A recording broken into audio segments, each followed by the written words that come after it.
Jesuitry in Masonry by Helena Blavatsky. Chapter 1. Ancient Wisdom versus Jesuitical Sophistry. Neither the Zohar nor any other Kabbalistic tome contains exclusively Jewish wisdom. The doctrine itself, representing the culmination of entire millennia of contemplation, constitutes the collective property of adepts from every nation beneath the sun. The Masonic mandate, communicated mouth to ear, and the word spoken with bated breath, represents a heritage derived from the Tannaim and the ancient pagan mysteries. Paracelsus had undergone true initiation, that ultimate ceremony which bestows upon the adept the capacity to journey toward the burning bush across the holy ground. Elias Ashmole stood as the premier operative Mason of significance, and the final representative of the Rosicrucians and alchemists. The Book of Job and the entirety of Revelation serve as allegorical chronicles of the mysteries and initiation. That cunning, erudite, unconscionable, and formidable soul of Jesuitism, ensconced within the body of Romanism, is gradually yet inevitably appropriating the totality of prestige and spiritual power adhering thereto. A French parliamentary report laid bare the profound moral injury inflicted upon this world by the Jesuits, a harm exceeding that of all the fiendish armies of the mythical Satan. The horrifying principles and malignant influence of the Jesuit order currently reign omnipotent in Rome. So repugnantly licentious, hypocritical, and demoralizing are nearly all their precepts, that it proved impossible to commit many of them to print, save in a dead language. Clericalism, ultramontanism, and Jesuitism are one and the same entity. Catholicism. Murder, adultery, and perjury are condoned. Simon Magus was a disciple of the Tannaim of Samaria. The Holy Ghost is sexed and debated. For instances of Jesuitical sophistry, let silence, born of nauseating disgust, serve as our sole adequate tribute to such unparalleled moral obliquity. An octogenarian pope, intoxicated by the fumes of his newly enforced infallibility, acted as the faithful echo of the Jesuits. Alas, the dire prophecy of Hermes Trismegistus has been fulfilled. Facts are, occasionally, more potent than the most fastidious faith. The knowledge possessed by the secret schools, whether Magian, Egyptian, or Jewish, was derived from both flanks of the Himalayas. In the pre-Denic epoch, to feed the hungry, slake the thirsty, clothe the naked, and inter the dead formed the primary obligation of a pious man. However, in recent times, the spirit has become too deeply entombed beneath physical vestments to reassert its inherent purity and potency. Modern Hermetic students search in vain for the mysteries of initiation within Kabbalistic texts, which none of the teachings of the Church and the Jesuit order shall ever be capable of unveiling. Adulterous Catholic priests are licensed to murder husbands and commit parricide. A man within the Catholic communion may perpetrate acts which common law and public morality brand as criminal, yet continue to exist in the odor of Jesuitical sanctity. Let us now examine the principles inculcated by pagan Egyptian moralists before the world was blessed with these modern ameliorations in ethics. Job is a poem of initiation, par excellence. Rules of conduct for Egyptian neophytes. How the neophyte was elevated to the status of hierophant. The indecency and decadence of Christian festivals. With what disgust may we now turn from this religious farce, termed modern Christianity, to the noble faiths of antiquity. The Egyptian funeral ritual was divinely inspired, for it is Thoth, the deity itself, who reveals to the elect the will of God and the arcana of divine matters. In Egyptian concepts, as in those of all other faiths founded upon esoteric philosophy, man was not merely, as with the Christians, a union of soul and body. Rather, his dual nature was rendered a trinity by the spirit glittering at the apex of physical perfection. The initiates of all nations possessed the same mystery name. Woe unto the living dead! There exists no hope for the spiritually dead, for his glorious Ogoides has departed from him forever. The terrible implications of this second death become apparent when the higher ego has severed its links with its lower yet wholly unworthy agent, whereby any communication between the two is permanently forfeited. Furthermore, any spiritual impulses from the higher, which may have previously benefited an individual, are now discontinued. Skepticism may sneer. Faith, founded upon knowledge and spiritual science, believes and affirms. Our present cycle is preeminently one of such soul deaths. Doomed is any profane attempt to render effable the ineffable. Christianity is as dead in faith as it is defunct in works. Their gospels are untrustworthy, whereas Buddhism is replete with vitality and supported by practical proofs. Jesuit operatives adopted the habit of the Talapoins of Siam. Discovering that they could not ensnare the Siamese with the birdlime of their pernicious doctrines whilst in Christian garb, they disguised themselves and, for centuries, appeared among the ignorant populace as Talapoins, until exposed. The omnific word traced by Enoch upon 2 deltas of purest gold, on which he engraved 2 mysterious characters, is perhaps better known to the poor, uneducated heathen than to the highly accomplished grand high priests and grandees of the supreme chapters of Europe and America. It is in Egypt and in the East alone that the mysterious word must be sought. Since the tragic catastrophe of the Templars, no lodge in Europe, still less in America, has ever possessed anything worthy of concealment. The accusations levied against Masons have consisted mostly of half conjecture, half unquenchable malice and predetermined vilification. Jesuit Father Mariana condones poisoning. He also expounds upon the optimal and most certain method of assassinating kings and statesmen. Oaths will never prove binding until each man fully comprehends that humanity constitutes the highest manifestation on earth of the unseen supreme deity, and that each man is an incarnation of his God. No oath is currently binding, unless taken by one who, absent any oath whatsoever, would solemnly observe his simple promise of honor. Christianity has served only to demonstrate how much more hypocrisy and vice its teachings have begotten in the world since its advent, and how immensely superior the ancients were to us in every point of honor. By Christianity we do not signify the teachings of Christ, but rather those of his alleged servants, the clergy. The accusations of Jerome Bonaparte Robertson levied against Masons are as malicious as they are absurd. Professedly the instructor of true ethics, Freemasonry has been debased into a propaganda of anthropomorphic theology. Is Masonry Jehovistic or pagan? There remain no secrets unpublished. The order is degenerating into a convenience for selfish men to exploit, and for nefarious men to debase. The Roman Catholics and certain of the Reformed Presbyterians are our formidable enemies, asserts Brigadier General Albert Pike. Masonry is but a bauble to satiate the vanity of a few leaders who rejoice in ribbons and regalia.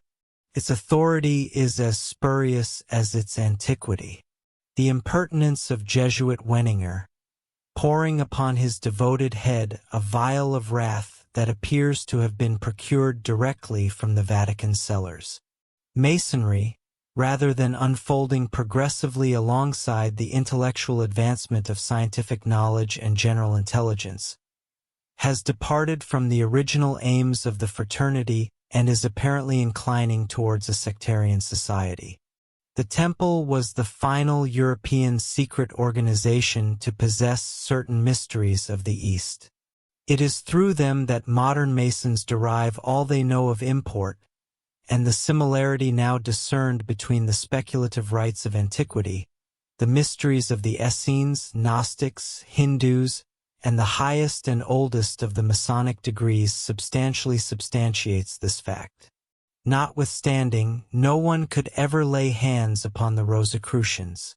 Their true aims remain to this day a mystery. How modern Masonic Templarism was incubated within a Jesuit college. The present-day Templars, adhering strictly as they do to the Bible, can scarcely assert lineage from progenitors who abjured the divinity of Christ as the God-man or as the Savior of the world. Sincere and probitous Masons should repudiate, with a sense of abhorrence, any association with the spurious Order of Malta. A Templar prince, constituting the final repository of the arcana belonging to the genuine Knights Templar, was poisoned by pseudo-Templars. The Jesuits had achieved merely one of their objectives, the denaturalization and subsequent degradation of the Masonic institution. Having succeeded, according to their own estimation, in obliterating it in one guise, they were resolved to exploit it in another. The word is no longer retained by the Masons of the present epoch.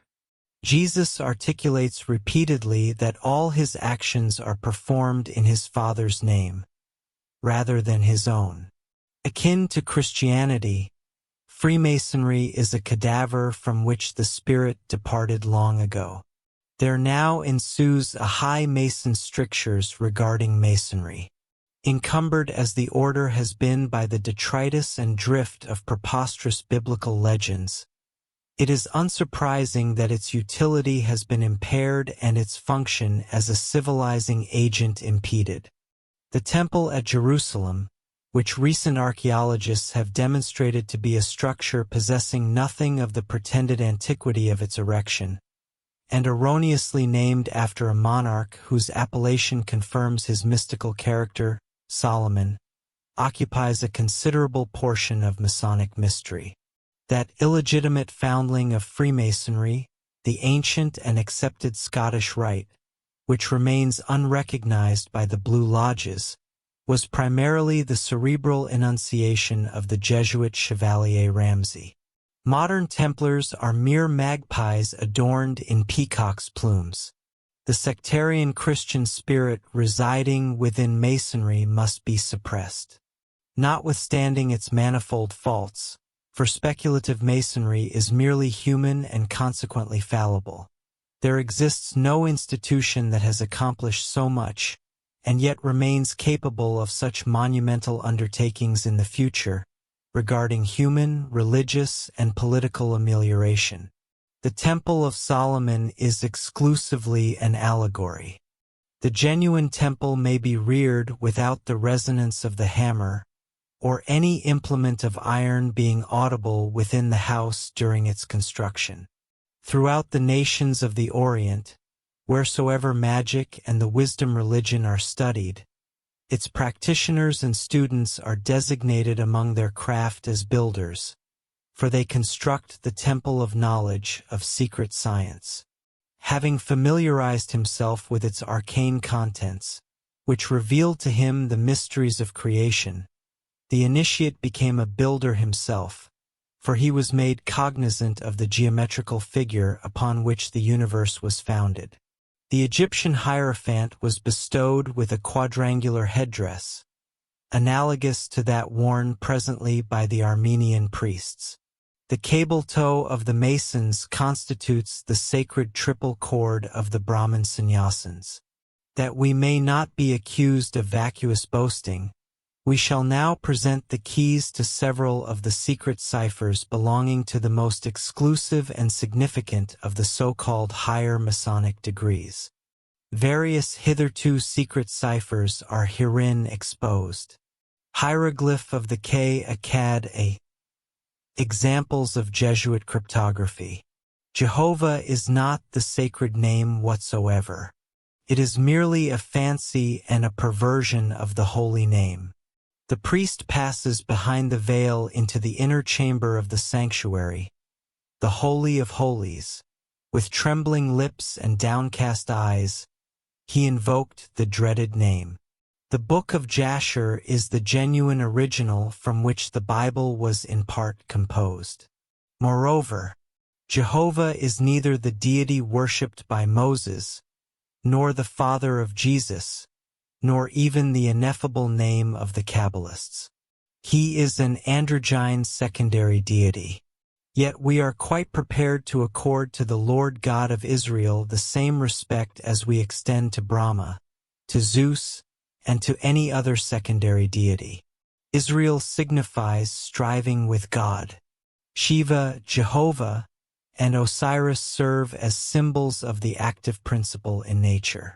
They are the forces which command and control the regeneration of matter and its destruction. The archaic wisdom religion, or the secret doctrine embodied in the Oriental Kabbalah, did not become extinct with the Philhellethians of the last eclectic school. Gnosis lingers still on earth, and its votaries are multitudinous, albeit unknown.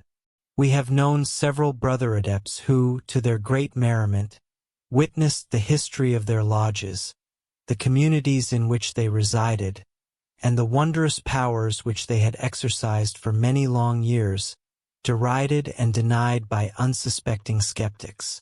Had the keys to the hieratic writings and the secret of Egyptian and Hindu symbolism been known to the Christian fathers, they would not have permitted a single monument of antiquity to stand unmutilated. Even the Copts, the sole remnants of the true Egyptian race, remain silent. Many are the candidates at the portals of those who are presumed to discern the path that leads to the secret brotherhoods. The vast majority are refused admittance, for the rosy cross becomes, "It is not made." Chapter 2. The Esoteric Legacy of the Merkaba and the Origins of Freemasonry. Neither the Zohar nor any alternate Kabbalistic tome is comprised solely of Judaic wisdom. The doctrine itself, constituting the culmination of entire millennia of contemplation, represents the collective inheritance of adepts from every nation beneath the sun. The preeminent Kabbalistic work of the Hebrews, the Zohar, was codified by Rabbi Shimon ben Yohai. According to certain critics, this compilation occurred years prior to the Christian era. Conversely, others posit it transpired only subsequent to the destruction of the temple. Nevertheless, it was brought to completion solely by Shimon's son, Rabbi Eliezer, and his amanuensis Rabbi Abba, for the labor was of such magnitude and the subjects addressed so abstruse that even the entire lifetime of this rabbi, designated the Prince of Kabbalists, did not suffice for the undertaking. Due to the dissemination of the fact that he possessed this knowledge, and the Merkaba, which guaranteed the reception of the word, his very existence was imperiled. Consequently, he was compelled to flee into the wilderness, where he resided within a cave for 12 years, encircled by faithful disciples, and ultimately perished there amidst signs and wonders.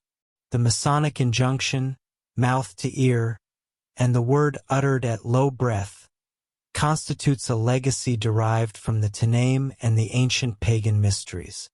Yet, however voluminous the work may be, and notwithstanding its inclusion of the cardinal points of the secret and oral tradition, it does not encompass the totality thereof.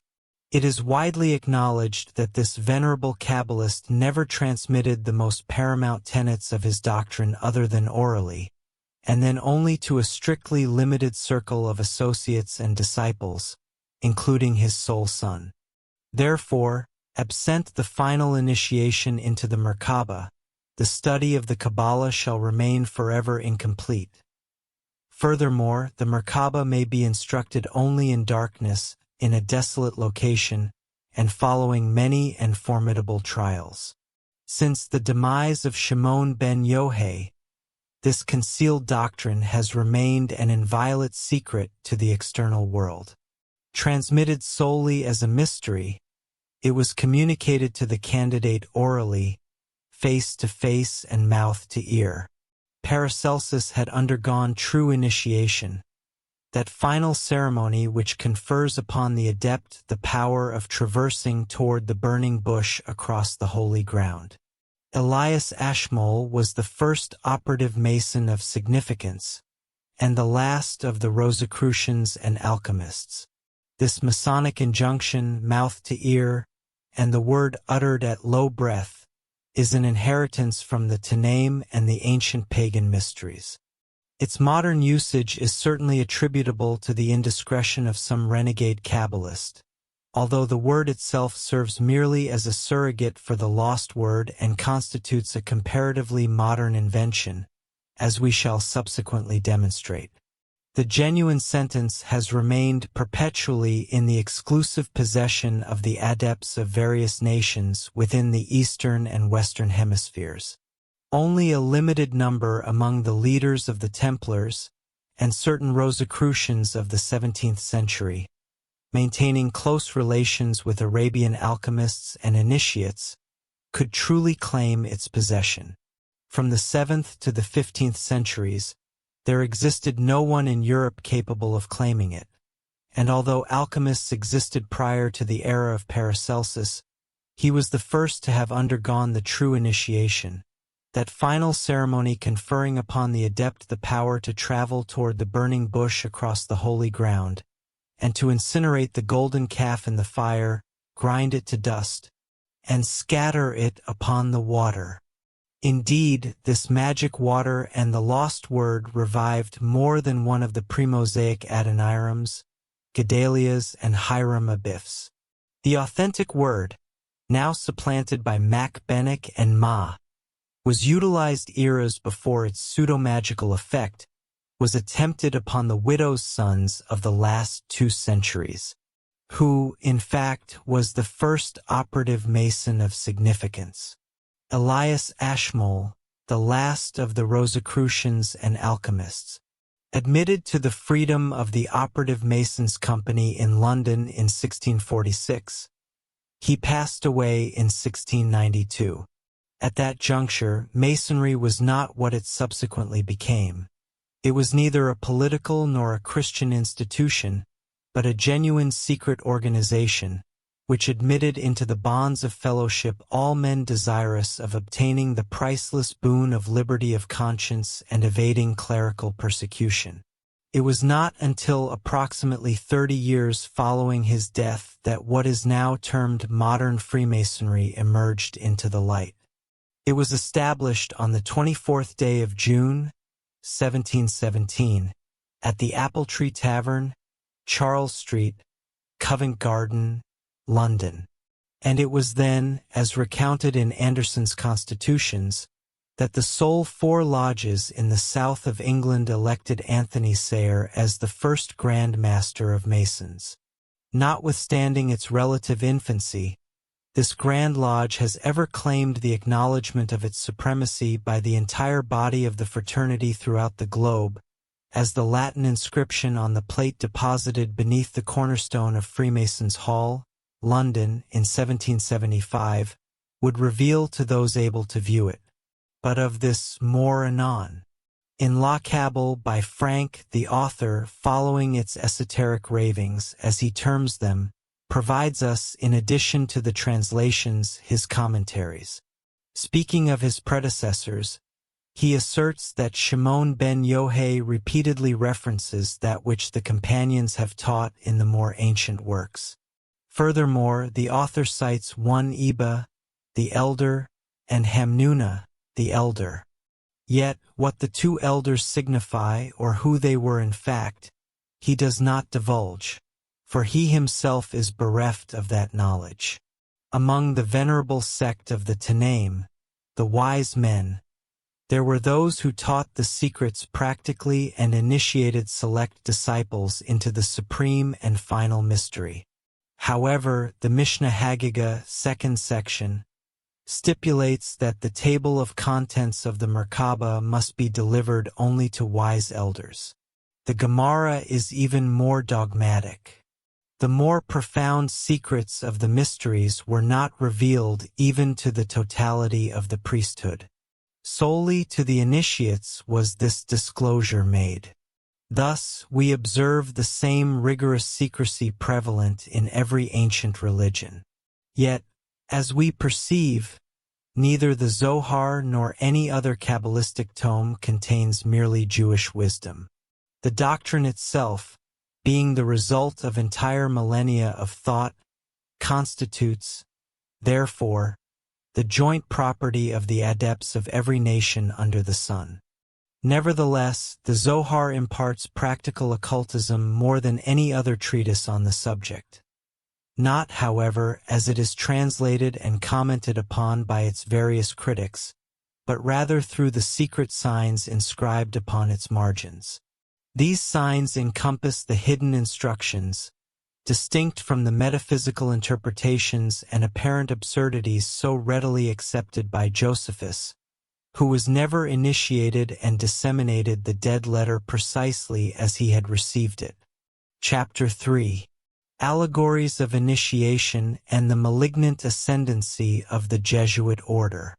The genuine practical magic enshrined within the Zohar and other Kabbalistic treatises proves beneficial solely to those who interpret it from an interior perspective.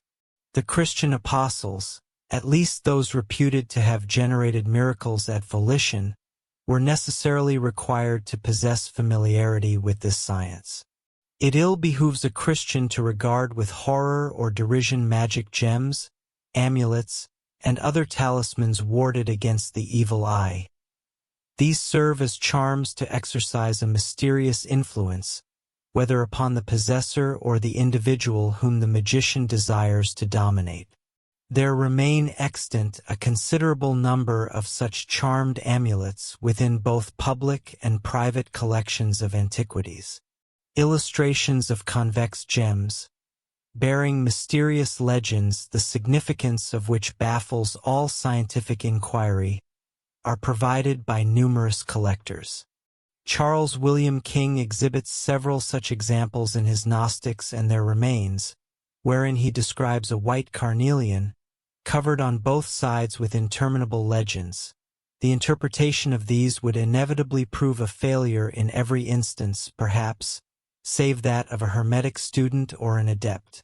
However, we refer the reader to his compelling work, and the talismans depicted in his plates, to demonstrate that even the seer of Patmos himself was profoundly versed in this Kabbalistic science of talismans and gems. St. John clearly alludes to the potent white carnelian, a gem well known among adepts as the alba petra, or the stone of initiation, upon which the word prize is generally found engraved, as it was bestowed upon the candidate who had successfully traversed all the preliminary trials of a neophyte. The fact remains that, no less than the Book of Job, the entire revelation is simply an allegorical narrative of the mysteries and the initiation therein of a candidate, who is John himself. No high Mason, well versed in the various degrees, can fail to perceive this. The numbers 7, 12, and others constitute so many lights cast over the obscurity of the work. Paracelsus maintained this identical position some centuries ago. And when we discover the one like unto the Son of Man declaring, "To him that overcometh will I give to eat of the hidden manna, and will give him a white stone, and in the stone a new name written, the Word, which no man knoweth saving he that receiveth it," what master mason can doubt but that it refers to the final heading of this chapter? In the pre-Christian Mithraic mysteries, the candidate who fearlessly overcame the 12 tortures, which preceded the final initiation, received a small round cake or wafer of unleavened bread. This symbolized, in one of its interpretations, the solar disk and was known as the heavenly bread or manna, possessing figures traced upon it. A lamb or a bull was slaughtered, and with the blood thereof the candidate was required to be sprinkled, as in the instance of the Emperor Julian's initiation. The 7 rules or mysteries were subsequently delivered to the newly born, which are represented in the Revelation as the 7 seals opened in sequence.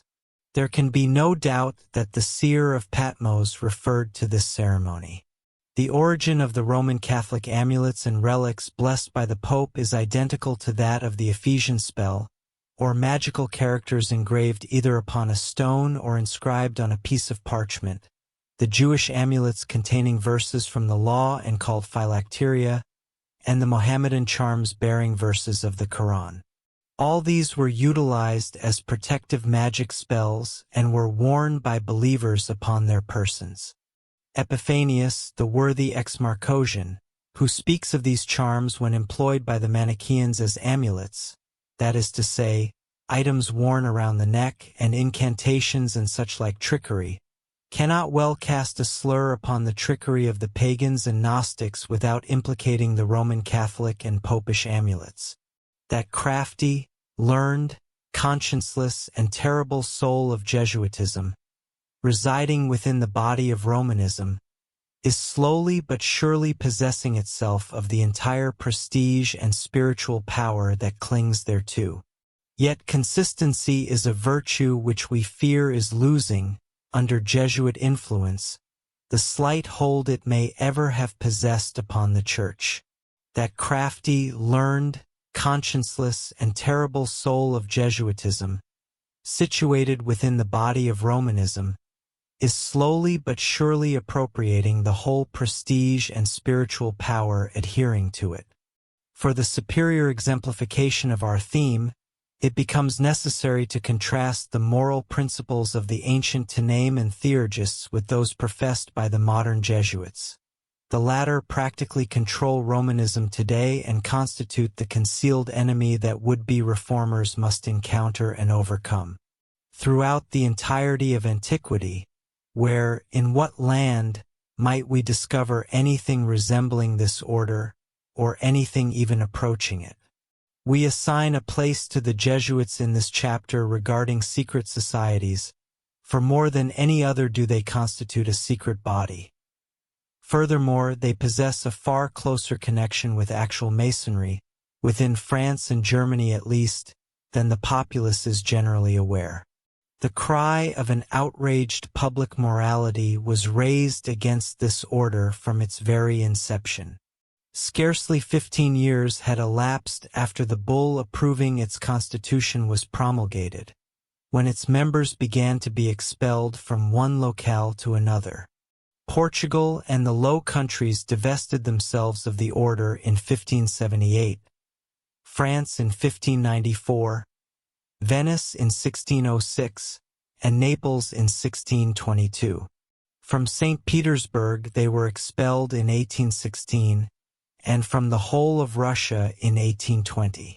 A French parliamentary report exposed the profound moral injury inflicted upon this world by the Jesuits, injury exceeding that of all the fiendish armies of the mythical Satan. It was a promising child from its very adolescence. What it matured into, everyone knows well. The Jesuits have wrought more moral harm in this world than all the fiendish armies of the mythical Satan. Whatever extravagance may appear to be involved in this remark will vanish when our readers in America, who currently possess little knowledge concerning them, are made acquainted with their principles and rules as they appear in various works composed by the Jesuits themselves. We beg leave to remind the public that every one of the statements which follow in quotation marks is extracted from authenticated manuscripts, or folios printed by this distinguished body. Many are transcribed from the large quarto published by the authority of, and verified and collated by, the commissioners of the French Parliament. The statements therein were collected and presented to the king, in order that, as the arrest of the Parliament of March 5, 1762, expresses it, the elder son of the Church might be made aware of the perversity of this doctrine. It is a doctrine authorizing theft, lying, perjury, impurity, and every passion and crime, teaching homicide, parricide, and regicide, and overthrowing religion in order to substitute superstition in its stead, by favoring sorcery, blasphemy, irreligion, and idolatry, etc. Let us, then, examine the ideas regarding magic held by the Jesuits.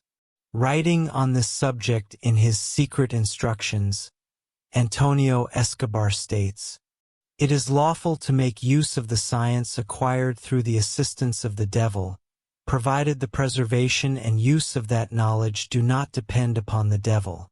For the knowledge is good in itself, and the sin by which it was acquired has passed. Hence, why should not a Jesuit cheat the devil as well as he cheats every layman?" The good Father Escobar remarks, "Astrologers and soothsayers are either bound, or are not bound, to restore the reward of their divination if the event does not come to pass. I own that the former opinion does not at all please me, because, when the astrologer or diviner has exerted all the diligence in the diabolic art which is essential to his purpose, he has fulfilled his duty, whatever may be the result. As the physician is not bound to restore his fee should his patient die, so neither is the astrologer bound to restore his charge, except where he has used no effort, or was ignorant of his diabolic art, because, when he has employed his endeavors, he has not deceived." Further, regarding astrology, we discover the subsequent proposition. Should an individual assert, based upon conjecture derived from stellar influence and the character or disposition of a man, that said individual is destined to become a soldier, an ecclesiastic, or a bishop, such divination may be considered entirely devoid of sin. For while the stars and the man's temperament may possess the power to incline the human will toward a specific station or rank, they lack the power to constrain it. Busenbaum and Lacroix, in Moral Theology, posit that palmistry may be deemed lawful provided that, through the lines and divisions of the hands, it can ascertain the physical disposition and conjecture, with some probability, the propensities and affections of the soul. This noble fraternity, which numerous preachers have recently and vehemently denied was ever a secret organization, has been sufficiently proven to be precisely that. Their constitutions were translated into Latin by the Jesuit Polancus and printed within the College of the Society at Rome in 1558. These documents were guarded with jealous secrecy, with the majority of the Jesuits themselves cognizant of merely extracts thereof. They were never brought to light until 1761, at which time they were published by order of the French Parliament during the renowned process of Father La Valette. The degrees of the order are as follows: novices, lay brothers or temporal coadjutors, scholastics, spiritual coadjutors, the professed of 3 vows, and the professed of 5 vows. Niccolini states that there exists also a secret class, known solely to the general and a select few faithful Jesuits, which, perhaps more than any other factor, contributed to the dreaded and mysterious power of the order. The Jesuits count it among the greatest achievements of their order that Loyola supported, via a special memorial to the Pope, a petition for the reorganization of that abominable and abhorred instrument of wholesale butchery, the infamous tribunal of the Inquisition. The horrifying principles and malignant influence of the Jesuit order are now omnipotent in Rome. Indeed, this order of Jesuits is presently all-powerful in that city. They have been reinstalled within the Congregation of Extraordinary Ecclesiastical Affairs, in the Department of the Secretary of State, and in the Ministry of Foreign Affairs. For years prior to Victor Emmanuel's occupation of Rome, the pontifical government was entirely within their grasp. The society now numbers 8,584 members. However, we must examine their principal regulations. From what has been observed above, by becoming acquainted with their mode of action, we may ascertain the likely character of the entire Catholic body. Mackenzie observes that the order possesses secret signs and passwords corresponding to the degrees to which the members belong. Furthermore, as they wear no distinctive habit, it is exceedingly difficult to recognize them unless they reveal themselves as members of the order, for they may appear as Protestants or Catholics, Democrats or aristocrats, infidels or bigots, in accordance with the specific mission with which they are entrusted. Their spies are omnipresent, permeating all apparent ranks of society, and they may appear learned and wise, or simple and foolish, as their instructions dictate. There exist Jesuits of both sexes and all ages, and it is a well-established fact that members of the order, hailing from high families and delicate nurture, serve as menial domestics in Protestant households and perform other tasks of a similar nature in aid of the society's objectives. We cannot be too vigilant, for the entire society, being founded upon a law of unhesitating obedience, is capable of directing its force upon any given point with unerring and fatal accuracy. The Jesuits maintain that the Jesuit order is not a human invention, but rather that it proceeded from him whose name it bears. They assert that Jesus himself described the rule of life which the society follows, first by his example, and subsequently by his words. Let all pious Christians, therefore, listen and acquaint themselves with this alleged rule of life and the precepts of their God, as exemplified by the Jesuits. Peter Alagona states that by the command of God, it is lawful to kill an innocent person, to steal, or to commit acts, because he is the Lord of life and death and of all things, and it is due to him thus to fulfill his command. A man of a religious order who, for a brief interval, lays aside his habit for a sinful purpose, is free from heinous sin and does not incur the penalty of excommunication. Jean-Baptiste Taverne propounds the following inquiry. Is a judge bound to restore the bribe which he has received for passing sentence? The answer, if he has received the bribe for passing an unjust sentence, it is probable that he may retain it. This opinion is maintained and defended by 58 doctors. So disgustingly licentious, hypocritical, and demoralizing are nearly all of their precepts that it was found impossible to commit many of them to print, save in a dead language. We must, for the present, abstain from proceeding further. Indeed, so disgustingly licentious, hypocritical, and demoralizing are nearly all of these precepts that it was found impossible to print many of them, except in the Latin language.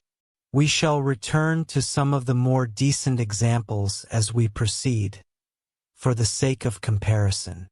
Yet, what are we to think of the future of the Catholic world if it is to be controlled in word and deed by this villainous society? And that this is to be the case we can hardly doubt, as we find the Cardinal Archbishop of Cambrai loudly proclaiming the same to all the faithful. His pastoral has generated a certain clamor in France.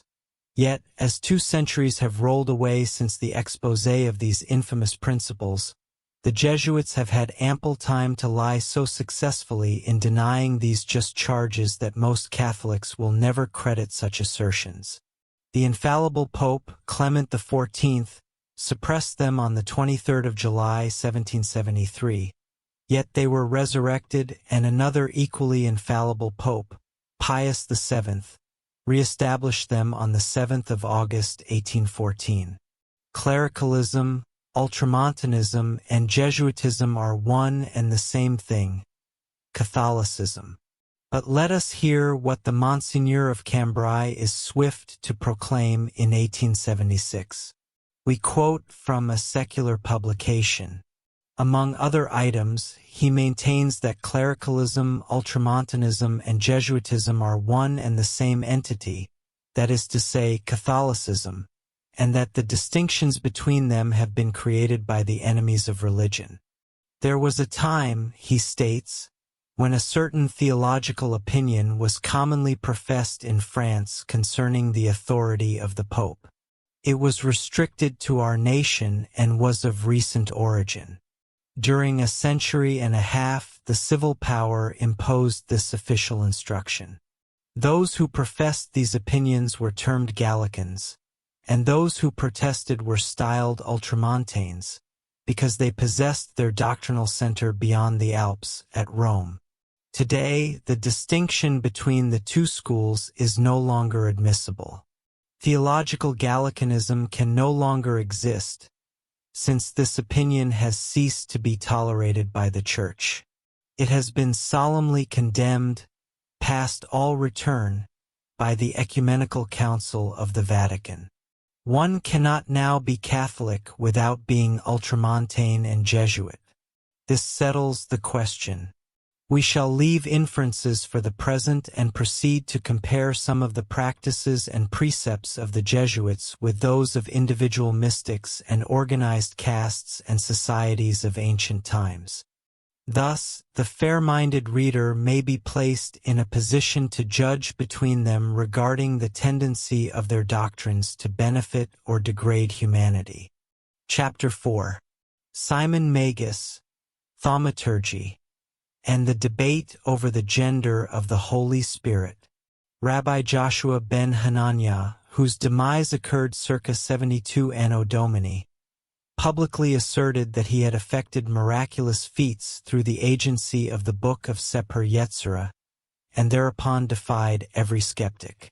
Frank, citing the Babylonian Talmud, identifies two additional thaumaturgists, namely Rabbis Helena and Oshea. Simon Magus was a disciple of the Tanaim of Samaria. That Simon Magus was indubitably a pupil of the Tanaim of Samaria is evidenced by the reputation he established, which, in conjunction with the title bestowed upon him, the great power of God bears potent witness to the prowess of his instructors. The calumnies so fervently propagated against him by the anonymous authors and compilers of the Acts and sundry other writings could not distort the truth sufficiently to obscure the fact that no Christian was capable of vying with him in thaumaturgic exploits. The narrative recounting his precipitous fall during an aerial ascension, resulting in the fracture of both his legs and his subsequent suicide, is preposterous. Rather than offering mental supplications that such a calamity might befall him, why did the apostles not petition that they might be permitted to eclipse Simon in wonders and miracles? For in that manner, they might have substantiated their claims with far greater facility than they achieved, thereby converting thousands to Christianity. Posterity has been privy to but a single facet of the narrative. Were the disciples of Simon afforded an opportunity to speak, we might perhaps ascertain that it was Peter who suffered the fracture of his limbs, were it not already established that this apostle possessed too much prudence ever to hazard his presence in Rome. By the admission of several ecclesiastical writers, no apostle ever enacted such supernatural wonders. Naturally, the devout will contend that this serves only to further demonstrate that it was the devil who operated through the agency of Simon. The Holy Ghost was attributed a gender and subjected to debate. Simon was charged with blasphemy against the Holy Ghost, inasmuch as he characterized it as the Holy Spiritus, the mens, or the mother of all. Yet we encounter the identical expression employed in the Book of Enoch, wherein, in contradistinction to the Son of Man, the text references the Son of the Woman. In the Codex of the Nazarenes and in the Zohar, as well as in the books of Hermes, this locution is prevalent. Furthermore, even in the apocryphal Evangelium of the Hebrews, we read that Jesus himself acknowledged the gender of the Holy Ghost by employing the phrase, "My mother, the Holy Pneuma." Yet, what significance holds the heresy of Simon, or the blasphemies of all the heretics, when compared with that of those selfsame Jesuits who have now so thoroughly subjugated the Pope, ecclesiastical Rome, and the entirety of the Catholic world? Attend once more to their profession of faith. Chapter 5. The perversion of conscience and the moral obliquity of the Jesuits. Let silence, born of nauseating disgust, constitute our sole and adequate tribute to such an unparalleled moral obliquity. Execute that which your conscience dictates to be virtuous and mandated. If through invincible error you believe lying or blasphemy to be ordained by God, then you must blaspheme. Refrain from performing that which your conscience identifies as forbidden. Omit the worship of God, should you invincibly believe it to be prohibited by the divine.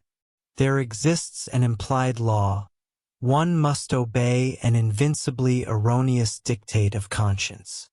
As frequently as you invincibly believe a falsehood is commanded, you must lie. Let us posit a Catholic who invincibly believes that the veneration of images is prescribed. In such an instance, our Lord Jesus Christ would be obliged to say unto him, "Depart from me, thou cursed, etc., because thou hast worshipped mine image." Thus, neither is there any absurdity in the notion that Christ might say, "Come, thou blessed, etc., because thou hast lied," believing invincibly that in such a case I commanded the lie. Does not this, but nay, words fail to render justice to the emotions that these astonishing precepts must awaken in the breast of every honest individual? Let silence, resulting from invincible disgust, remain our only adequate tribute to such unparalleled moral obliquity. The popular sentiment in Venice, upon the expulsion of the Jesuits from that city, expressed itself most forcibly. Great multitudes accompanied the exiles to the seashore, and the farewell cry which resounded after them across the waves was, "Go to misfortune." That cry was echoed throughout the 2 subsequent centuries, observes Canet, who cites this occurrence in Bohemia in 1618, in India in 1623, and throughout all Christendom in 1773. An octogenarian pope, intoxicated by the fumes of his newly enforced infallibility, acted as the faithful echo of the Jesuits. In what particular, then, was Simon Magus a blasphemer, if he merely performed that which his conscience invincibly assured him was true?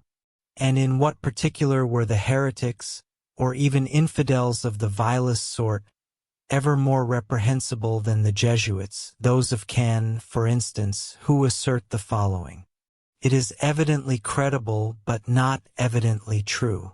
It is evidently credible, for it is evident that whoever embraces it is prudent.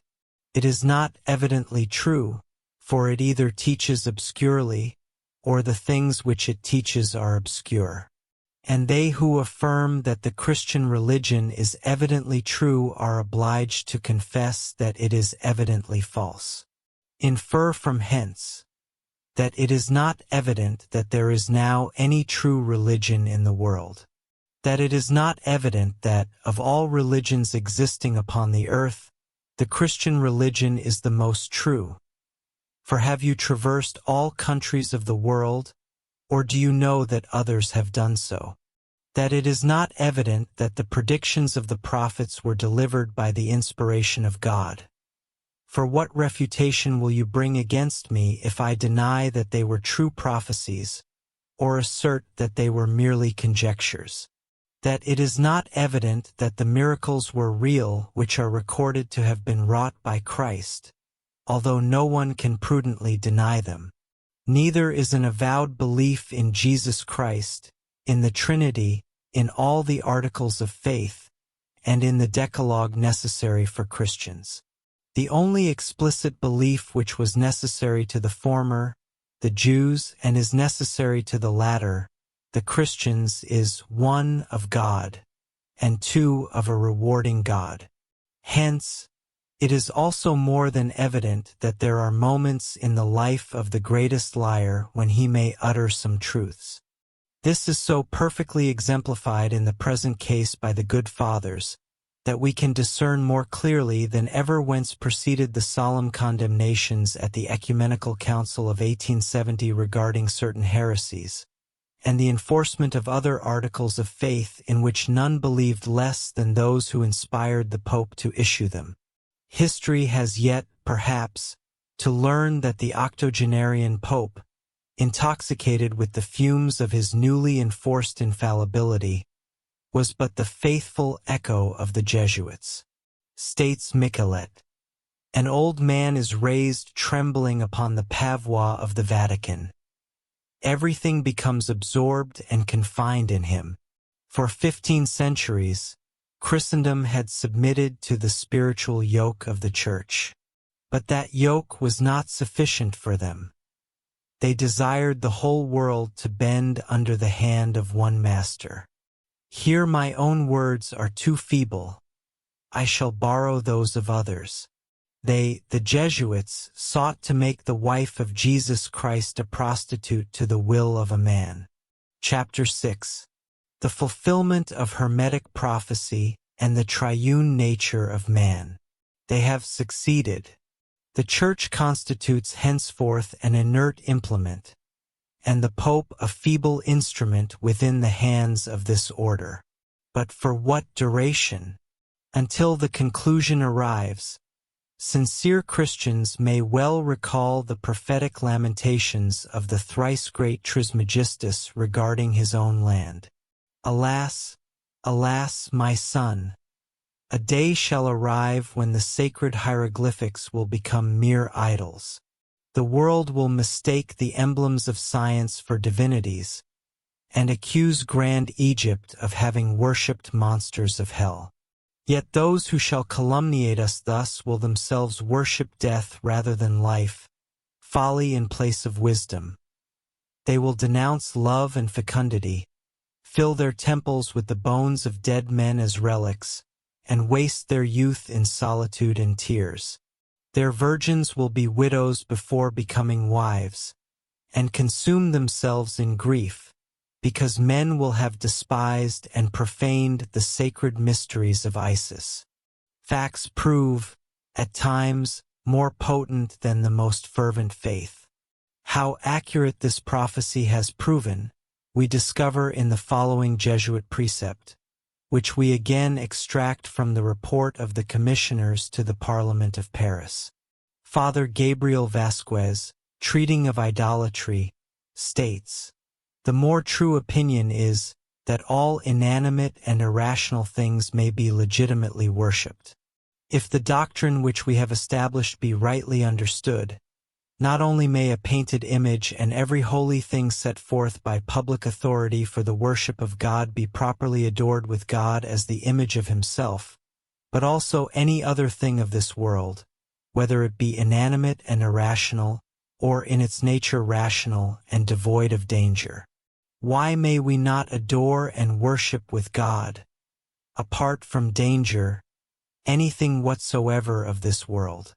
For God resides within it according to his essence and preserves it continually by his power, and when we bow down ourselves before it and impress it with a kiss, we present ourselves before God, the author of it, with the whole soul as unto the prototype of the image."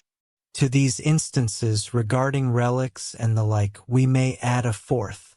Since everything of this world is the work of God, and God is always abiding and working in it, we may more readily conceive him to be in it, than a saint in the vesture which belonged to him. And, therefore, without regarding in any way the dignity of the thing created, to direct our thoughts to God alone, while we give to the creature the sign and mark of submission by a kiss or prostration, is neither vain nor superstitious, but an act of the purest religion. This constitutes a precept which, whether or not it confers honor upon the Christian Church, may at least be profitably cited by any Hindu, Japanese, or other heathen when rebuked for his worship of idols. We purposely quote it for the benefit of our respected heathen friends who shall peruse these lines. The knowledge possessed by the secret schools, whether Magian, Egyptian, or Jewish, was derived from both sides of the Himalayas. The prophecy of Hermes is less equivocal than either of the alleged prophecies of Isaiah, which have furnished a pretext for asserting that the gods of all the nations were demons. However, facts are stronger at times than the most fervent faith. All that the Jews acquired, they received from nations older than themselves. The Chaldean Magi were their masters in the secret doctrine, and it was during the Babylonian captivity that they assimilated its metaphysical as well as practical tenets. Pliny mentions 3 schools of Magi, one that he demonstrates to have been founded at an unknown antiquity, the other established by Osthenes and Zoroaster, and the third by Moses and Jannes. Furthermore, all the knowledge possessed by these distinct schools, whether Magian, Egyptian, or Jewish, was derived from India, or rather from both sides of the Himalayas. Many a lost secret lies buried beneath wastes of sand in the Gobi Desert of eastern Turkestan, and the wise men of Khotan have preserved strange traditions and knowledge of alchemy. Baron Bunsen demonstrates that the origin of the ancient prayers and hymns of the Egyptian Book of the Dead is anterior to Menes, and belongs, probably, to the Premenite dynasty of Abydos, between 3100 and 4500 before Christ. The learned Egyptologist estimates the era of Menes or the National Empire as not later than 3059 before Christ, and demonstrates that the system of Osirian worship and mythology was already formed prior to this era of Menes. In the pre-Denic epoch, to feed the hungry, give drink to the thirsty, clothe the naked, and bury the dead formed the primary duty of a pious man. We discover in the hymns of this scientifically established pre-Denic epoch precise lessons of morality, identical in substance, and nearly so in form of expression, with those preached by Jesus in his Sermon on the Mount. We provide the authority of the most eminent Egyptologists and hierologists for our statement. The inscriptions of the 12th dynasty are filled with ritualistic formulae, observes Bunsen. Extracts from the Hermetic books are discovered on monuments of the earliest dynasties, and on those of the 12th, portions of an earlier ritual are by no means uncommon. To feed the hungry, give drink to the thirsty, clothe the naked, and bury the dead formed the primary duty of a pious man. The doctrine of the immortality of the soul is as ancient as this period. However, in recent times, the spirit became too deeply buried under physical clothing to reassert its inherent purity and potency. It is far older, perhaps. It dates from the time when the soul was an objective being, hence, when it could hardly be denied by itself, when humanity was a spiritual race and death existed not. Toward the decline of the cycle of life, the ethereal man-spirit then fell into the sweet slumber of temporary unconsciousness in one sphere, only to find himself awakening in the still brighter light of a higher one. But while the spiritual man is ever striving to ascend higher and higher toward its source of being, passing through the cycles and spheres of individual life, Physical man was compelled to descend with the great cycle of universal creation until it found itself clothed with terrestrial garments. Thenceforth, the soul was too deeply buried under physical clothing to reassert its existence, except in the cases of those more spiritual natures, which, with every cycle, became rarer. And yet, none of the prehistorical nations ever contemplated denying either the existence or the immortality of the inner man, the real self. However, we must bear in mind the teachings of the old philosophies. The spirit alone is immortal. The soul, per se, is neither eternal nor divine. When linked too closely with the physical brain of its terrestrial casket, it gradually becomes a finite mind, a simple animal and sentient life principle, the nephesh of the Hebrew Bible. Modern Hermetic students search vainly for the mysteries of initiation in Kabbalistic books, but which none of the teachings of the Church and the Jesuit order will ever be able to unveil. The doctrine of man's triune nature is as clearly defined in the Hermetic books as it is in Plato's system, or again in that of the Buddhist and Brahmanical philosophies. Moreover, this is one of the most important as well as least understood of the doctrines of Hermetic science. The Egyptian mysteries, so imperfectly known by the world, and only through the few brief allusions to them in the Metamorphoses of Apuleius, taught the greatest virtues. They unveiled to the aspirant in the higher mysteries of initiation that which many of our modern Hermetic students vainly search for in the Kabbalistic books, and which no obscure teachings of the Church, under the guidance of the Order of Jesuits, will ever be able to unveil. To compare, therefore, the ancient secret societies of the Hierophants with the artificially produced hallucinations of those few followers of Loyola, who were, perchance, sincere at the commencement of their career, is to insult the former. Nevertheless, in the interest of justice toward them, we are constrained to proceed.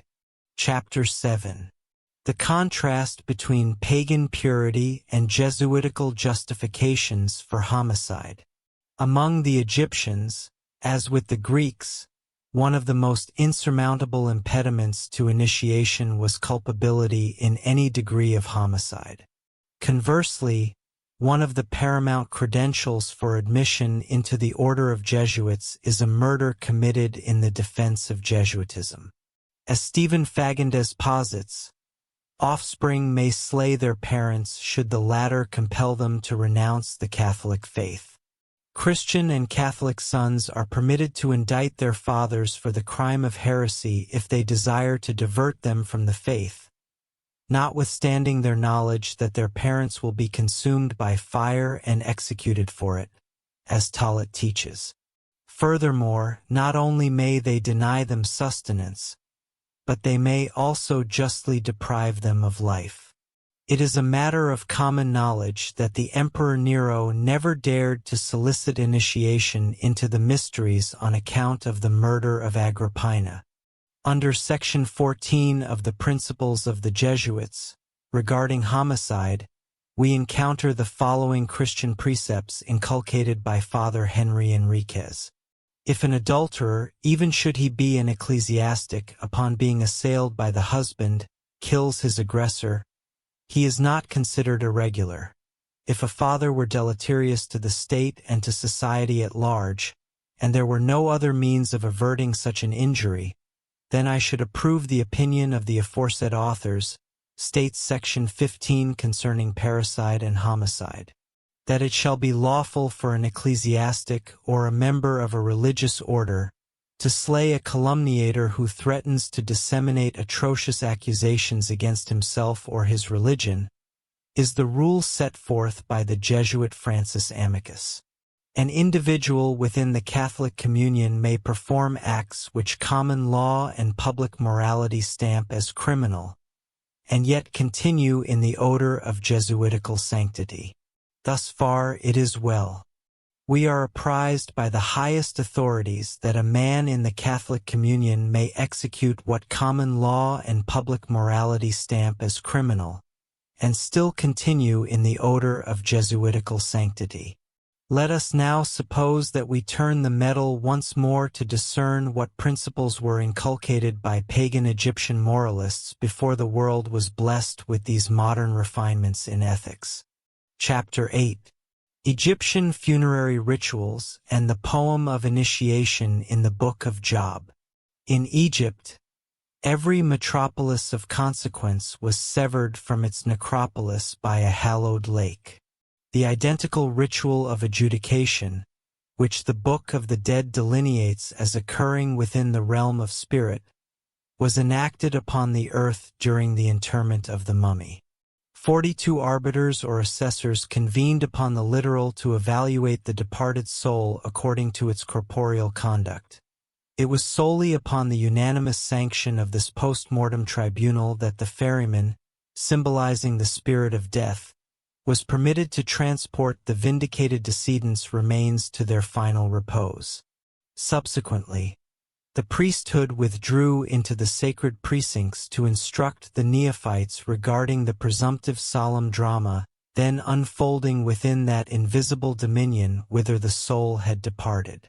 The immortality of the spirit was rigorously instilled by the Alomja. In the Crater Ripoa, the following progression is described as the 7 degrees of initiation. Job stands as a poem of initiation par excellence. Following a preliminary probation at Thebes, wherein the neophyte was compelled to endure numerous ordeals designated the 12 tortures, he was mandated to govern his passions and never, for a singular moment, relinquish the contemplation of his deity. Thereafter, serving as an emblem of the peregrinations of the unrefined soul, he was required to ascend several ladders and traverse a cavern in obscurity, encountering numerous portals, all of which remained barred. Upon surmounting these harrowing tribulations, he attained the degree of Pastaphoros, while the 2nd and 3rd degrees were designated the Neokoros and the Melanephoros. Ushered into a vast subterranean chamber densely appointed with mummies lying in state, he was positioned before the sarcophagus containing the mutilated and blood-stained remains of Osiris. This hall was named the Gates of Death, and it is indubitably to this mystery that the passages in the Book of Job and other segments of the Bible allude when reference is made to these gates. In Chapter 10, we provide the esoteric interpretation of the Book of Job, which constitutes the poem of initiation par excellence. Have the gates of death been opened to thee? Hast thou seen the doors of the shadow of death? Inquires the Lord, the Alomja, the initiator of Job, thereby alluding to this 3rd degree of initiation. Chapter 9. Sacred degrees of the Hierophant versus the decadence of clerical festivals. Upon the neophyte surmounting the dread of this ordeal, he was ushered into the Hall of Spirits to undergo their adjudication. Among the tenets imparted to him, he was strictly enjoined to neither harbor vengeance nor seek retribution, to remain perpetually prepared to succor a brother in peril, even at the hazard of his own existence, to inter every corpse, to revere his progenitors above all else, to venerate the aged and shield those more frail than himself, and ultimately to retain constant cognizance of the hour of dissolution and that of resurrection within a novel and immutable form. Regarding the elevation of the neophyte to the status of Hierophant, purity and chastity were rigorously extolled, while adultery was prescribed under penalty of death. Subsequently, the Egyptian neophyte was invested as a Christophoros. Within this degree, the ineffable name of Ia was revealed unto him. The 5th degree was designated that of Balahate, wherein he was instructed by Horace in the art of alchemy, the root terminology being chemi. In the sixth stage, the sacerdotal circular dance was imparted to him. Through this medium, he received instruction in astronomy, for the movements symbolized the orbital courses of the planets. Upon attaining the seventh degree, he was inducted into the ultimate mysteries. Following a terminal probation within an edifice consecrated for this purpose, the astronomer, as he was thenceforth styled, issued from these hallowed chambers known as Mineras and was bestowed a cross, the tau, which was destined to be deposited upon his bosom at the moment of death. He was thus a hierophant, the indecency and decadence of Christian festivals. We have previously perused the regulations governing the holy initiates of the Christian Jesuit order. Let us juxtapose those mandates with the strictures imposed upon the pagan postulant, and contrast Christian morality with that instilled via those mysteries of the pagans, mysteries upon which the Church invokes all the fulminations of an avenging deity. Did the latter possess no mysteries of its own? Or were they in any manner purer, nobler, or more conducive to a sanctified and virtuous existence? Let us consider the testimony of Niccolini in his erudite history of the Jesuits regarding the modern mysteries of the Christian cloister. In the majority of monasteries, and more specifically within those of the Capuchins and the Reformed, there commences at Christmas a succession of festivities which persists until Lent. Diversions of every nature are pursued, the most sumptuous banquets are hosted, and in the provincial towns, above all, the convent refectory serves as the premier locus of entertainment for the majority of the populace. During carnivals, 2 or 3 truly magnificent entertainments transpire, the table being so lavishly laden that one might surmise Copia had therein poured forth the entire contents of her cornucopia. It must be recalled that these 2 orders subsist theoretically upon alms. The somber silence of the cloister is supplanted by the tumultuous din of revelry, and its shadowy vaults now resonate with songs distinct from those of the psalmist. A ball vivifies and concludes the feast, to render the occasion yet more animated, and perhaps to demonstrate the absolute extirpation of fleshly desire achieved through their vow of chastity.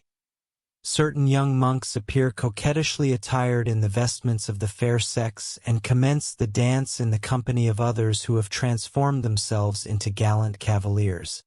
To delineate the scandalous tableau that ensues would serve only to repulse my readership. I shall merely aver that I have personally, and on frequent occasions, been a witness to such saturnalia. The cycle is in descent, and as it plunges, the physical and bestial nature of humanity burgeons increasingly at the expense of the spiritual self. Chapter 10. The divine inspiration of the Hermetic books and the gnosis of the second death. With what profound repugnance may we now turn from this religious farce, styled modern Christianity, to the noble faiths of old. The Egyptian funeral ritual was divinely inspired, for it is Thoth, the deity itself, who discloses to the elect the will of God and the arcana of divine matters. In the Egyptian funeral ritual discovered amidst the hymns of the Book of the Dead, and which is designated by Bunsen as that precious and mysterious volume, we encounter an invocation by the deceased, assuming the persona of Horus, detailing all that he has accomplished for his father Osiris. Inter alia, the deity declares, "I have bestowed upon thee thy spirit. I have bestowed upon thee thy soul. I have bestowed upon thee thy power. I have bestowed upon thee thy force." Elsewhere, the entity addressed as Father by the disembodied soul is demonstrated to signify the spirit of man. For the verse asserts, "I have caused my soul to come and commune with his Father, its spirit." The Egyptians perceived their ritual as essentially a divine inspiration, In short, much as modern Hindus regard the Vedas, and modern Jews their Mosaic scriptures. Bunsen and Lepsius demonstrate that the appellation Hermetic signifies inspired, for it is Thoth, the deity itself, who speaks and reveals to his elect among men the will of God and the arcana of divine things. Portions thereof are expressly stated to have been inscribed by the very finger of Thoth himself, constituting the work and composition of the great god. At a subsequent epoch, their Hermetic character is even more distinctly recognized, and on a sarcophagus of the 26th dynasty, Horus announces to the deceased that Thoth himself has conveyed to him the books of his divine words, or Hermetic writings. Since we are cognizant that Moses was an Egyptian priest, or at least that he was learned in all their wisdom, we need not be astonished that he should record in Deuteronomy, "And the Lord delivered unto me 2 tables of stone written with the finger of God," or to discover in Exodus, "And he gave unto Moses 2 tables of testimony, tables of stone, written with the finger of God." In Egyptian concepts, as in those of all other faiths founded upon esoteric philosophy, man was not merely, as with the Christians, a union of soul and body. Rather, his dual nature was rendered a trinity by the spirit glittering at the apex of physical perfection. In Egyptian notions, as in those of all other faiths established upon philosophy, man was not merely, as is held by Christians, a union of soul and body. He became a trinity when spirit was superadded thereto. Furthermore, that doctrine posited him as consisting of Ka, the body, Kaba, the astral form or shadow, Ka, the animal soul or life principle, Ba, the higher soul, and Ak, terrestrial intelligence. They possessed also a 6th principle designated Sa or mummy, yet the functions of this entity commenced only subsequent to the death of the body. After due purification, during which the soul, separated from its corporeal vessel, continued to revisit the latter in its mummified state, this astral soul became a god, for it was ultimately absorbed into the soul of the world.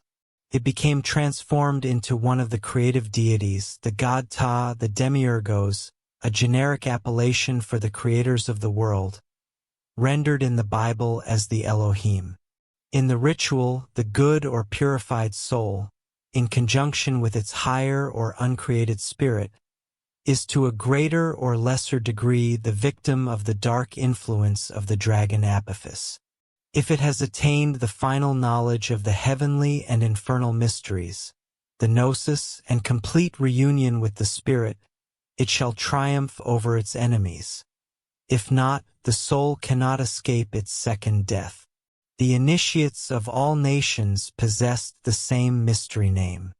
It is the lake that burneth with fire and brimstone, into which those who are cast undergo a second death.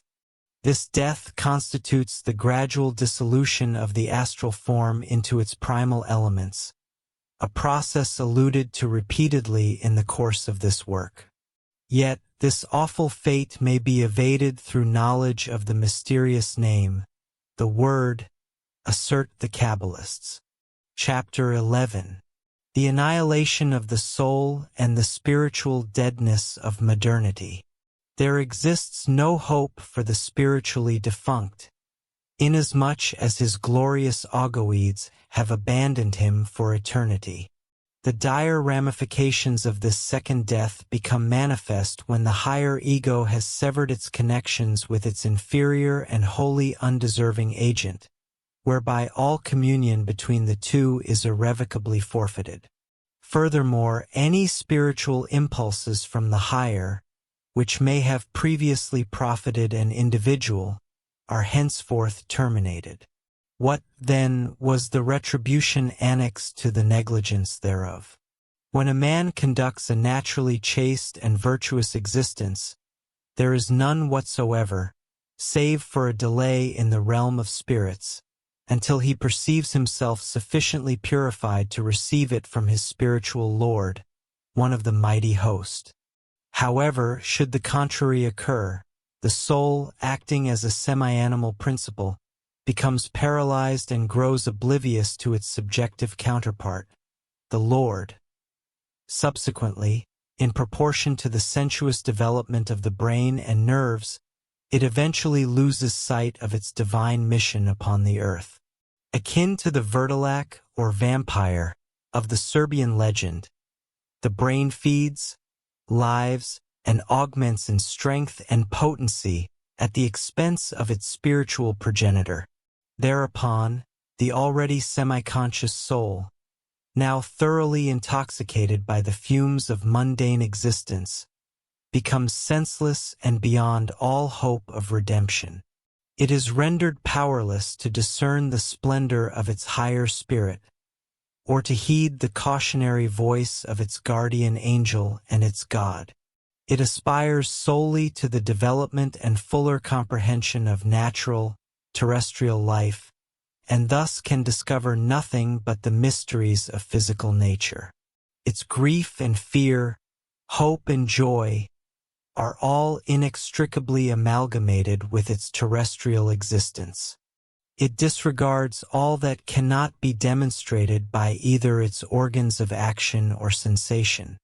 It commences by becoming virtually dead. Ultimately, it expires completely. It is annihilated. Such a catastrophe may frequently occur many years prior to the final separation of the life principle from the body. When death arrives, its iron and clammy grasp encounters life proceeding as usual, yet there remains no soul to liberate.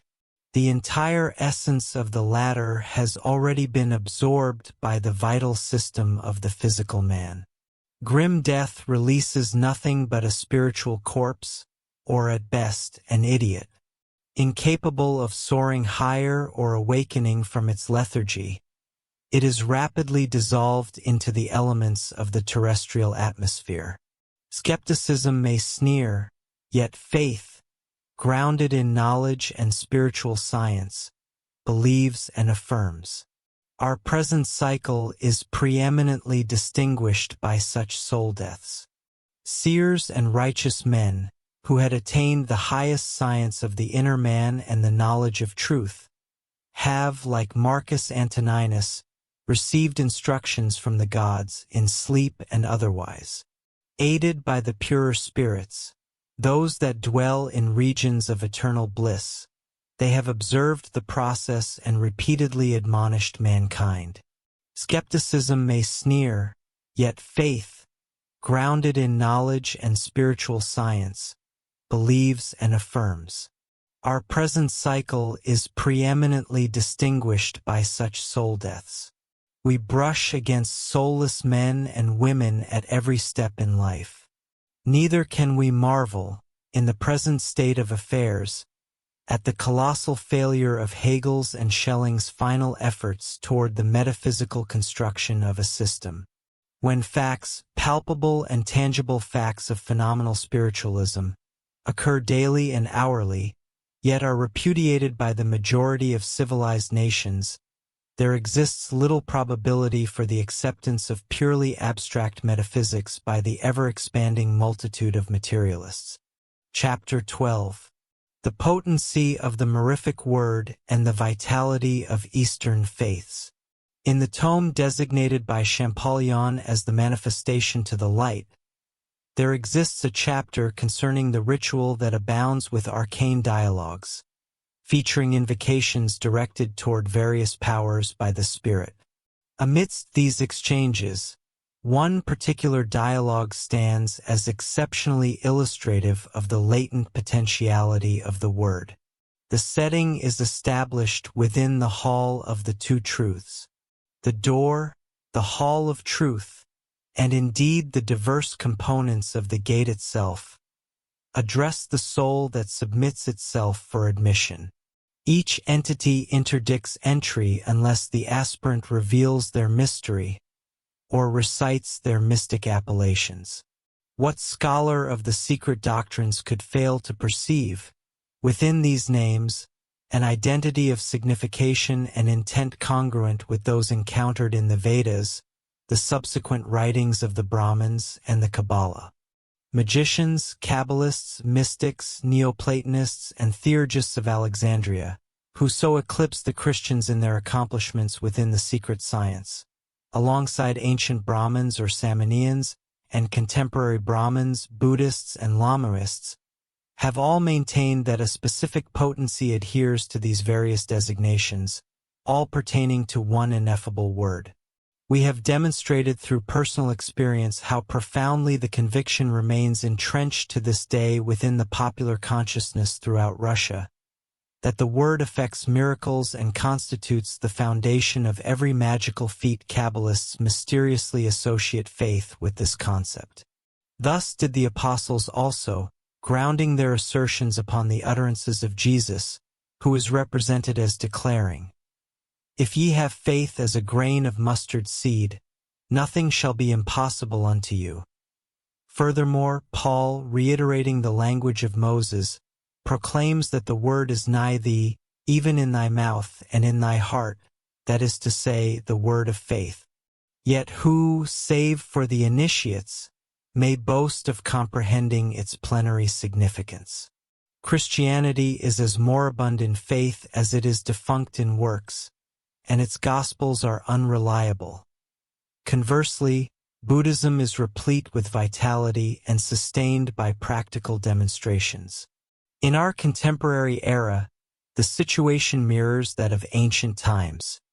To credit biblical miracles necessitates faith, yet to be empowered to produce them oneself demands a cognition of the esoteric import of the word. If Christ, as posited by Dr. Frederick William Farrar and Canon Brooke Foss Westcott, wrought no miracles, then the Gospels are indeed untrustworthy. However, even presupposing that he did perform them, would that establish that Gospels composed by authors other than himself are any more reliable? And if not, to what end is this argument advanced? Furthermore, such a trajectory of reasoning would justify the analogy that miracles performed by religionists other than Christians ought to render their respective Gospels trustworthy. Does this not imply, at the very least, a parity between the Christian scriptures and the Buddhist sacred texts? For these sources equally abound with phenomena of the most astounding character. Moreover, the Christians no longer possess genuine miracles engendered through their priesthood, for they have forfeited the word. Yet many a Buddhist Lama or Siamese Talapoin, unless all travelers have conspired to prevaricate, has been and remains capable of duplicating every phenomenon described in the New Testament and even surpassing them without any pretense regarding the suspension of natural law or divine intervention.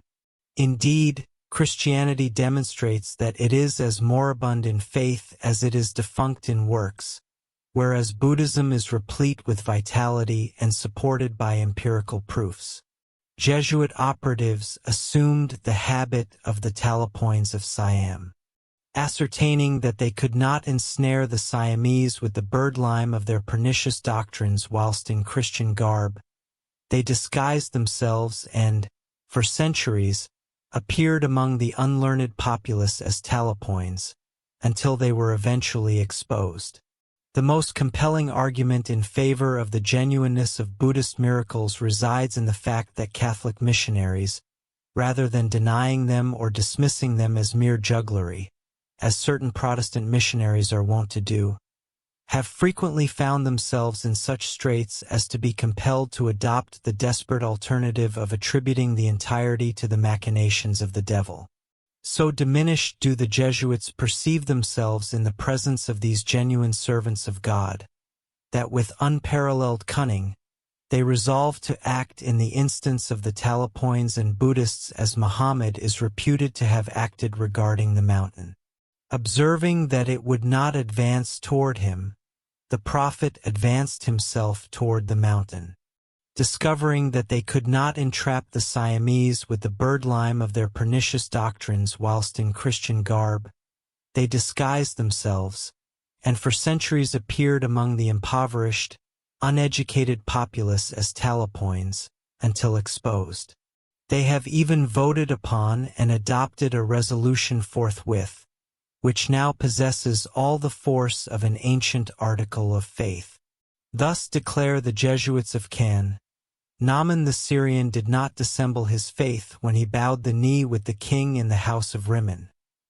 Neither do the fathers of the Jesuit order dissemble when they adopt the institute and the habit of the Talapoins of Siam. The omnific word, traced by Enoch upon 2 deltas of the purest gold, upon which he engraved 2 mysterious characters, is perhaps better known to the indigent, uneducated heathen than to the highly accomplished grand high priests and grandees of the supreme chapters of Europe and America. It is within Egypt and the East alone that the mysterious word must be sought. The potency contained in the mantras and the Vak of the Brahmins is as fervently credited at this present day as it was during the early Vedic period. The ineffable name of every nation and religion relates to that which the Masons affirm to be the mysterious characters emblematic of the 9 names or attributes by which the deity was known to the initiates. The omnific word, traced by Enoch upon the 2 deltas of purest gold, on which he engraved 2 of the mysterious characters, is perhaps better known to the impoverished, uneducated heathen than to the highly accomplished grand high priests and grandees of the supreme chapters of Europe and America. Yet precisely why the companions of the Royal Arch should so bitterly and constantly lament its loss is more than we can comprehend. This word of the Master Mason is, as they themselves will attest, entirely composed of consonants. Hence, we doubt whether any among them could ever have mastered its pronunciation, even had it been brought to light from the secret vault, rather than its several corruptions. However, it is to the land of Mizraim that the grandson of Ham is credited with having transported the sacred delta of the patriarch Enoch. Therefore, it is in Egypt, and in the East alone, that the mysterious word must be sought. Chapter 13. The decline of Masonic integrity and the superior honor of the ancients. However, inasmuch as a multitude of Masonry's most paramount arcana has been divulged by friend and adversary alike, is it not permissible to posit, without suspicion of malice or malevolence, that since the lamentable catastrophe of the Templars, no lodge in Europe, and still less in America, has ever possessed knowledge of anything worthy of concealment? Loath to be misconstrued, we specify no lodge, thereby excepting a select few brethren entirely from this proposition. The frenetic condemnations of the craft by Catholic and Protestant writers appear merely preposterous, as does the affirmation of the Abbé Barruel that everything betrays our Freemasons as the descendants of those proscribed Knights Templar of 1314. The Memoirs of Jacobinism, authored by this abbé, an eyewitness to the horrors of the First Revolution, is dedicated in substantial measure to the Rosicrucians and other Masonic fraternities. The solitary fact that he traces the modern Masons to the Templars, and identifies them as secret assassins trained for political homicide, demonstrates the paucity of his knowledge regarding them. Yet it simultaneously reveals how ardently he desired to discover in these societies convenient scapegoats for the iniquities and transgressions of another secret society which, since its inception, has harbored more than one dangerous political assassin, the Jesuit order.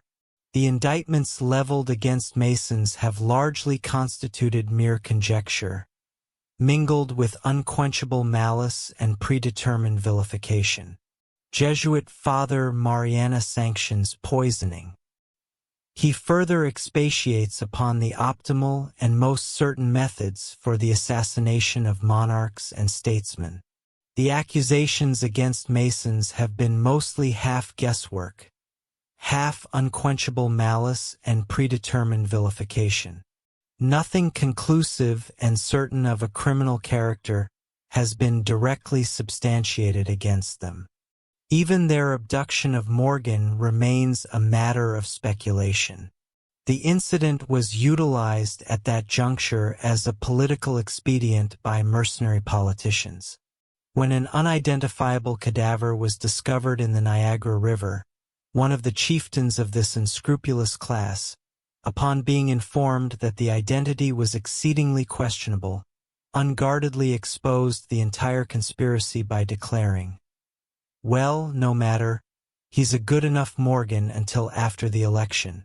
Conversely, we observe the order of the Jesuits not merely permitting, but actively instructing and inciting to high treason and regicide. Oaths will never possess binding force until each individual fully comprehends that humanity constitutes the supreme earthly manifestation of the unseen supreme deity, and that each man is an incarnation of his God. No oath is currently binding unless assumed by one who, devoid of any oath whatsoever, would solemnly observe his simple pledge of honor. Christianity has served merely to demonstrate the extent to which hypocrisy and vice have been engendered by its teachings since its advent, and how immensely superior the ancients were to us in every point of honor. A series of lectures upon Freemasonry and its dangers, as delivered in 1862 by James Burton Robertson, Professor of Modern History in the Dublin University, currently lies before us.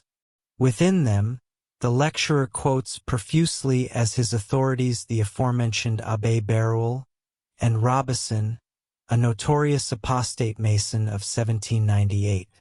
As is customary with every faction, whether pertaining to the Masonic or anti-Masonic persuasion, the traitor from the opposing camp is welcomed with accolades and encouragement, and great diligence is exercised to exonerate him.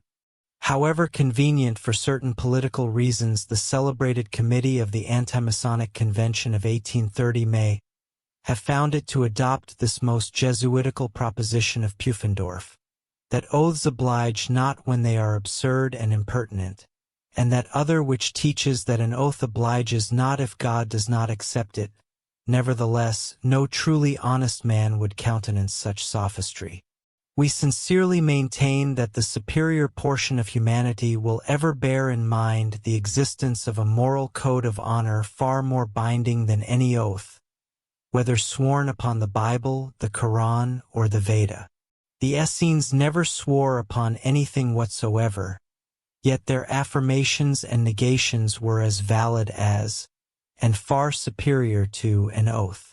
Furthermore, it appears surpassingly strange to observe nations designating themselves Christian instituting customs in civil and ecclesiastical courts diametrically opposed to the commandment of their God, who distinctly forbids any swearing at all, neither by heaven, nor by the earth, nor by the head. It appears to us that to maintain that an oath implies no obligation if God does not accept it, besides constituting an absurdity, inasmuch as no living man, whether he be fallible or infallible, can ascertain anything of God's secret thoughts, is anti-Christian in the full sense of the term. The argument is advanced solely because it is convenient and serves the objective. Oaths will never be binding till each man will fully understand that humanity is the highest manifestation on earth of the unseen supreme deity, and each man an incarnation of his God, and when the sense of personal responsibility will be so developed in him that he will consider forswearing the greatest possible insult to himself, as well as to humanity.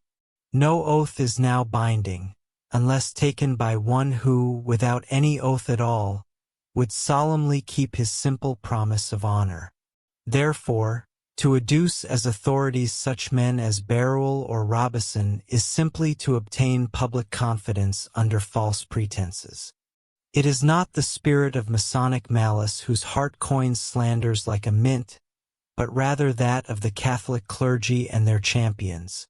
And a man who would reconcile the two concepts of honor and perjury, in any case whatever, is not himself to be trusted. By Christianity we do not signify the teachings of Christ, but rather those of his alleged servants, the clergy. Vociferous is the claim of the 19th century to preeminence in civilization over the ancients, and still more clamorous is that of the churches and their sycophants that Christianity has redeemed the world from barbarism and idolatry. How little both assertions are warranted, we have endeavored to demonstrate in these 2 volumes. The light of Christianity has served only to illuminate how much more hypocrisy and vice its teachings have begotten in the world since its advent, and how immensely superior were the ancients over us in every point of honor. The clergy, by inculcating the helplessness of man, his utter dependence on providence, and the doctrine of atonement, have crushed in their faithful followers every atom of self-reliance and self-respect. So accurate is this observation, that it is becoming an axiom that the most honorable men are to be discovered among atheists and the so-called infidels.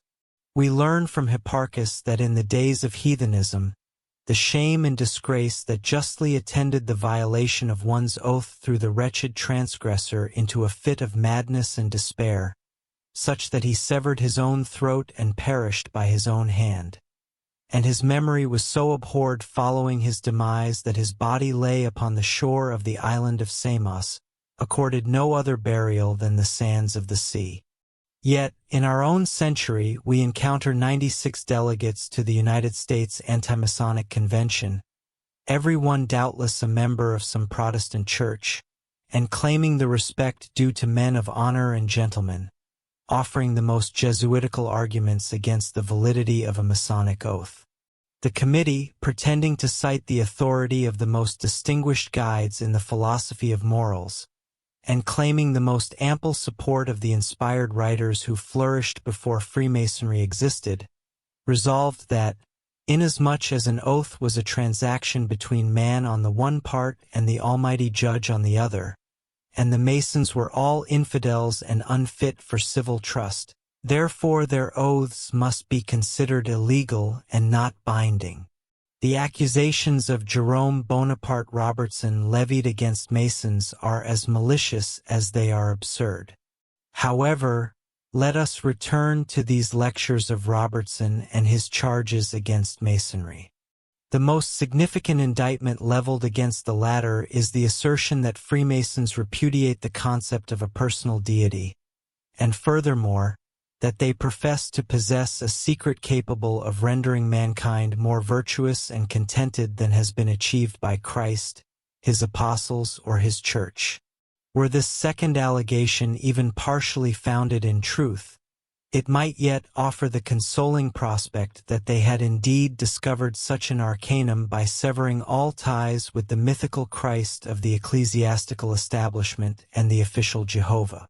Yet both imputations are as malevolent as they are preposterous and fallacious, a fact we shall demonstrate forthwith.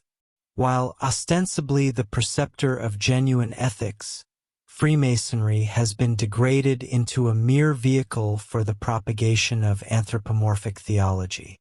Let it not be surmised that our reflections upon Masonry are in any measure swayed by personal sentiment.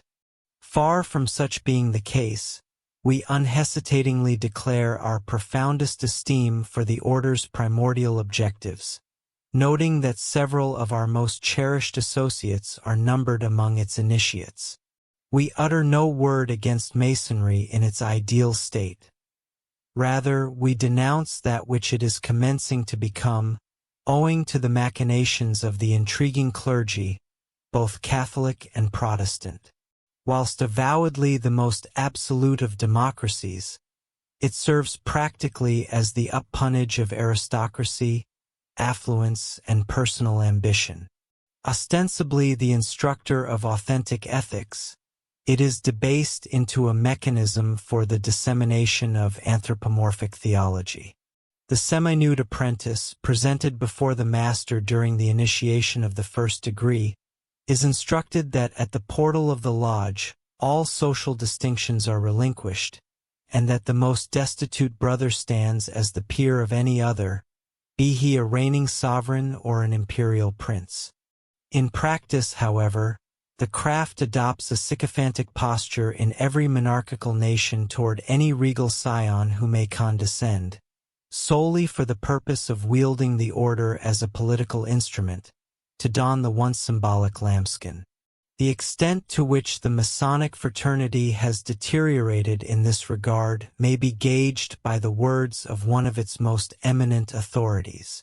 John Yarka, Jr. of England, past Grand Warden of the Grand Lodge of Greece, Grand Master of the Rite of Swedenborg, and Grand Master of the Ancient and Primitive Rite of Masonry, among a plethora of other titles, asserts that Masonry would forfeit nothing by the adoption of a more elevated standard of membership and morality, implying the exclusion from high office of all who inculcate frauds, shams, spurious historical degrees, and other immoral abuses.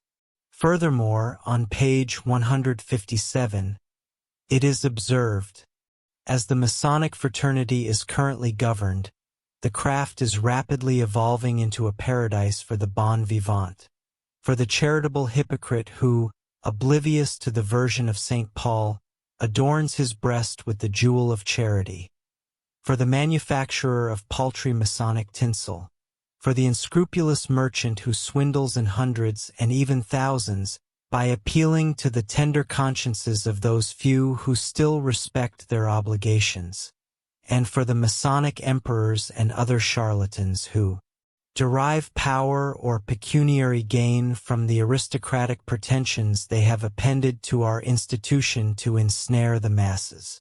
We harbor no desire to feign the exposure of secrets long since peddled throughout the world by perjured Masons. Every essential element, whether in symbolic representations, rites, or passwords as utilized in modern Freemasonry, is known within the Eastern fraternities, notwithstanding the apparent absence of intercourse or connection between them. If Medea is depicted by Ovid as having arm, breast, and knee bared with the left foot slipshod, and if Virgil, in speaking of Dido, portrays that queen now resolute upon death, as having one foot bare, etc., why should one doubt that there exist in the East genuine patriarchs of the sacred Vedas, who expound the esotericism of pure Hindu theology and Brahmanism quite as thoroughly as do their European counterparts? Chapter 14. The conflict between creative principles and Jesuitical influence in the American Republic. No secrets remain unpublished. The order is deteriorating into an instrument of utility for selfish individuals to exploit, and for malevolent men to degrade. However, while there may exist a select few Masons who, through the study of Kabbalistic and other rare manuscripts, and by establishing personal correspondence with brethren from the distant Orient, have acquired knowledge of esoteric Masonry, this is assuredly not the case within the hundreds of American lodges. While occupied with the composition of this chapter, we received, quite fortuitously and through the courtesy of a friend, a copy of Mr. Yarka's volume, from which passages have been cited previously. It appears to us replete with learning and, more significantly, with true knowledge. It is especially valuable at this juncture, for it corroborates in numerous distinct aspects that which we have asserted throughout this work. Thus, we read therein the following. We believe we have sufficiently established the veracity of the connection of Freemasonry with other speculative rites of antiquity, as well as the antiquity and purity of the ancient English Templar Rite of 7 degrees, and the illegitimate provenance of many other rites therefrom. Such high-ranking Masons require no instruction, though the general craftsmen certainly do, that the time has arrived to remodel Masonry and restore those ancient landmarks, borrowed from the early sodalities, which the 18th century founders of speculative Freemasonry intended to incorporate into the fraternity. No secrets remain unpublished. The order is deteriorating into an instrument of utility for selfish individuals to exploit and for malevolent men to degrade. It is only recently that a majority of the supreme councils of the ancient and accepted rite assembled at Lausanne, justly revolting against such a blasphemous belief as that in a personal deity endowed with all human attributes, pronounced the following words: Freemasonry proclaims, as it has proclaimed from its origin, the existence of a creative principle under the designation of the great architect of the universe. Against this, a diminutive minority has protested, arguing that belief in a creative principle is not the belief in God which Freemasonry requires of every candidate before he may cross its very threshold. The Roman Catholics and certain Reformed Presbyterians are our formidable enemies, states Brigadier General Albert Pike. This confession does not appear to constitute the rejection of a personal God. Could we have harbored the slightest doubt upon the subject, it would be thoroughly dispelled by the words of General Albert Pike, perhaps the greatest authority of the present day among American Masons, who opposes himself most vehemently against this innovation. We cannot do better than to quote his words. This creative principle is no new phrase. It is merely an antiquated term revived. Our adversaries, numerous and formidable, will assert and will possess the right to assert that our creative principle is identical with the generating principle of the Indians and Egyptians, and may fitly be symbolized as it was symbolized anciently by the Linga. To accept this in lieu of a personal God is to abandon Christianity and the worship of Jehovah, and to return to wallow in the styes of paganism. Masonry is merely a plaything to satiate the vanity of a few leaders who rejoice in ribbons and regalia. Its authority is as false as its antiquity. And are those of Jesuitism, then, significantly more immaculate? Our adversaries numerous and formidable? That sentence encapsulates everything. Who these so formidable enemies are, it is futile to inquire. They are the Roman Catholics and certain of the Reformed Presbyterians. Upon reading what the two factions respectively write, we may well ask which adversary is the more fearful of the other. But what shall it profit anyone to organize against a fraternity that does not even dare to possess a belief of its own for fear of causing offense? And pray, how, if Masonic oaths signify anything, and Masonic penalties are regarded as more than mere burlesque, can any adversaries, numerous or few, feeble or strong, ascertain what transpires within the lodge, or penetrate beyond that brother terrible or the Tyler, who guards with a drawn sword the portals of the lodge? Is, then, this brother terrible no more formidable than Offenbach's General Boom, with his smoking pistol, jingling spurs, and towering panache? Of what utility are the millions of men that constitute this great fraternity the world over, if they cannot be so cemented together as to bid defiance to all adversaries? Can it be that the mystic tie is merely a rope of sand, and Masonry but a plaything to satiate the vanity of a few leaders who rejoice in ribbons and regalia? Is its authority as false as its antiquity? It appears so indeed. And yet, as even fleas possess smaller fleas to bite them, there are Catholic alarmists, even here, who feign fear of Masonry. The impertinence of Jesuit Wenninger, pouring upon his devoted head a vial of wrath that seems to have been brought directly from the Vatican cellars. And yet, these same Catholics, in all the serenity of their traditional impudence, publicly threaten America, with its 500,000 Masons and 34 million Protestants, with a union of church and state under the direction of Rome. The danger which threatens the free institutions of this republic, we are told, will emanate from the principles of Protestantism logically developed.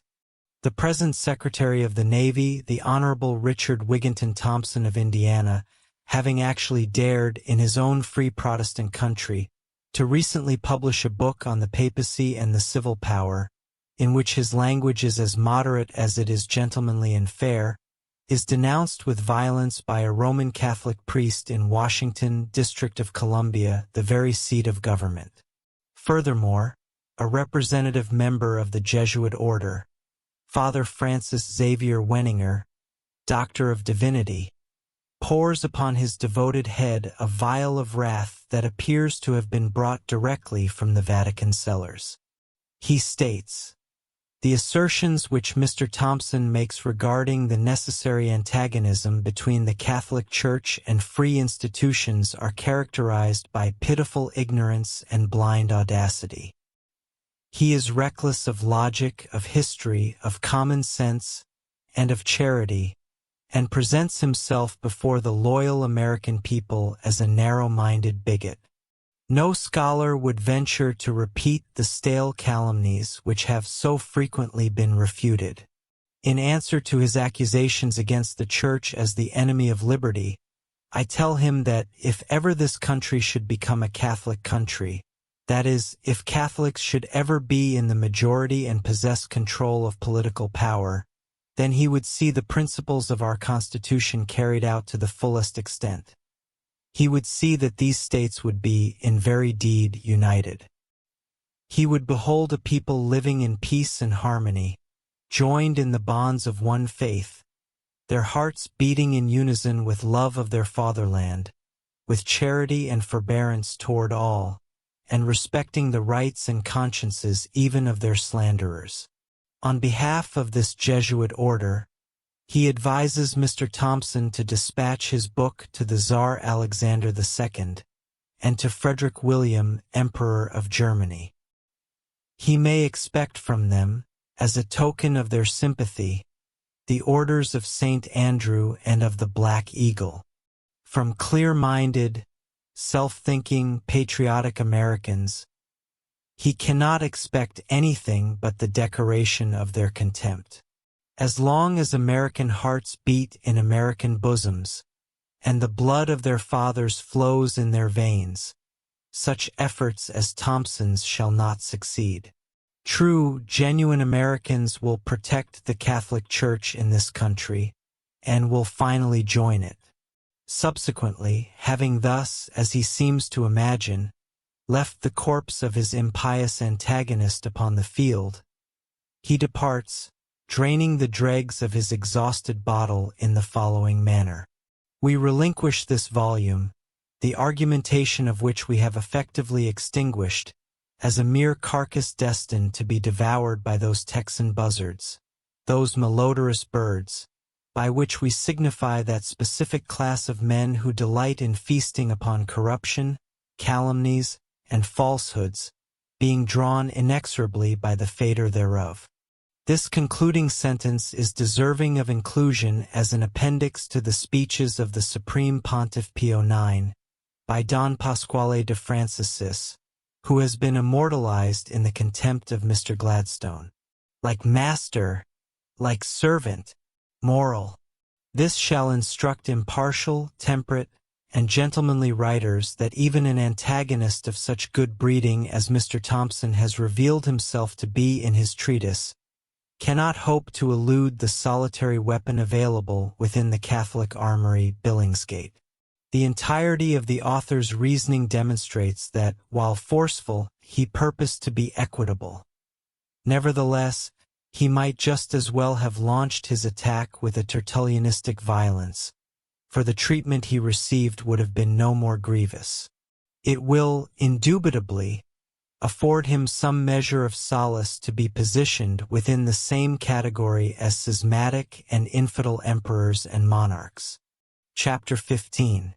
The Deviation from Masonic Landmarks and the Mystery of the Rosy Cross. While the American populace, inclusive of Masons, is currently admonished to prepare for unification with the Holy Apostolic and Roman Catholic Church, it brings us gratification to ascertain that there exist individuals, as steadfast and esteemed as any within Masonry, who endorse our perspectives. Prominent among these is our venerable associate, Mr. Leon Heinemann, past master and an affiliate of the Grand Lodge of Pennsylvania. For a duration of 8 or 9 years, he served as the editor of the Masonic Mirror and Keystone, and he remains an author of considerable repute. He has personally assured us that, for a period exceeding 30 years, he has actively contended against the scheme to establish the belief in a personal God as a Masonic dogma.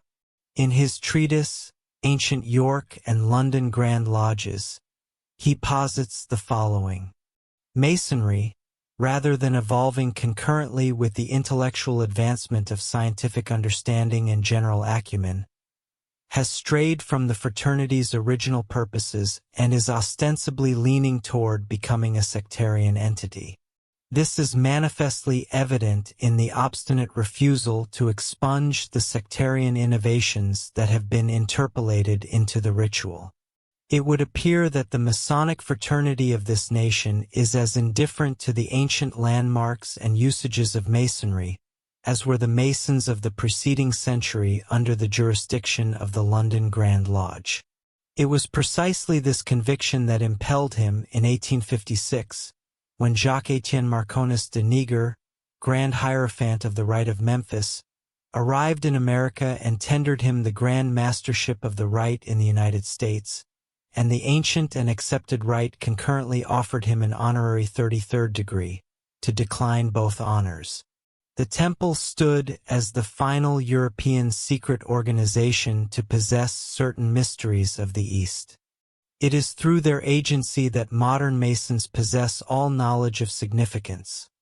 Furthermore, the resemblance now discerned between the speculative rites of antiquity, the mysteries of the Essenes, Gnostics, and Hindus, and the most elevated and ancient of the Masonic degrees sufficiently corroborates this fact.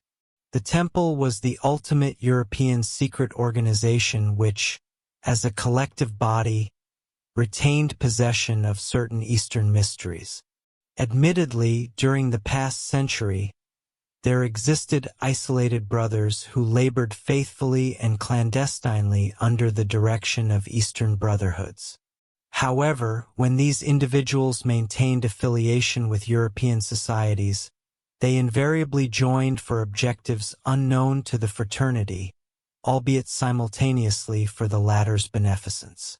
It is through such intermediaries that modern Masons derive all knowledge of consequence, and the parallel now identified between the speculative rites of antiquity, including the mysteries of the Essenes, Gnostics, and Hindus, and the highest and most ancient Masonic degrees substantiates this reality. Should these mysterious brethren have become possessed of the society's secrets, they could never reciprocate that confidence. Nevertheless, in their custody, these secrets were perhaps more secure than in the keeping of European Masons. When specific members of the latter group were deemed worthy of becoming affiliates of the Orient, they were secretly instructed and initiated, yet the remaining members remained entirely oblivious to this occurrence. However, no individual could ever apprehend the Rosicrucians. Their true objectives remain a mystery to this day. Indeed, no one could ever apprehend the Rosicrucians, and notwithstanding the alleged discoveries of secret chambers, vellums designated as tea, and fossilized nights accompanied by ever-burning lamps, this ancient association and its authentic aims remain to this day a profound mystery. Pretended Templars and fraudulent adherents of the Rosy Cross, along with a few genuine Kabbalists, were occasionally subjected to the stake. Furthermore, certain unfortunate theosophists and alchemists were hunted and subjected to torture, having delusive confessions wrung from them by the most ferocious means. Yet, Despite this, the true society remains today as it has ever been, unknown to all and particularly to its most relentless adversary, the Church. Chapter 16. The fabrication of modern Templarism within the Jesuit College of Claremont. Regarding the contemporary Knights Templar and those Masonic lodges which now lay claim to lineal descent from the ancient Templars, their alleged persecution by the Church constituted a mere charade from its inception. They do not possess, nor have they ever possessed, any arcana perilous to the ecclesiastical authority. Indeed, the converse is true, for we observe Joseph Gabriel Findel asserting that the Scottish degrees, known otherwise as the Templar system, date from the period between 1735 and 1740. Furthermore, adhering to its Catholic proclivities, this system established its principal seat within the Jesuit College of Claremont in Paris, whence it derived the designation of the Claremont system. The contemporary Swedish system also retains certain vestiges of the Templar element, albeit devoid of Jesuit influence and political interference, yet it maintains possession of de Molay's testament in the original. This claim rests upon the figure of Count Beaujeu, a nephew of Molay unknown to history, who ostensibly transplanted Templarism into Freemasonry, thereby securing an enigmatic sepulchre for his uncle's ashes. It suffices to demonstrate the fabulous nature of this Masonic narrative that, upon this purported monument, the date of de Molay's obsequies is depicted as March 11, 1313, whereas the actual date of his demise was March 19, 1313. This spurious artifact, constituting neither authentic Templarism nor genuine Freemasonry, has failed to establish a firm foundation within Germany. However, the circumstances differ significantly within France.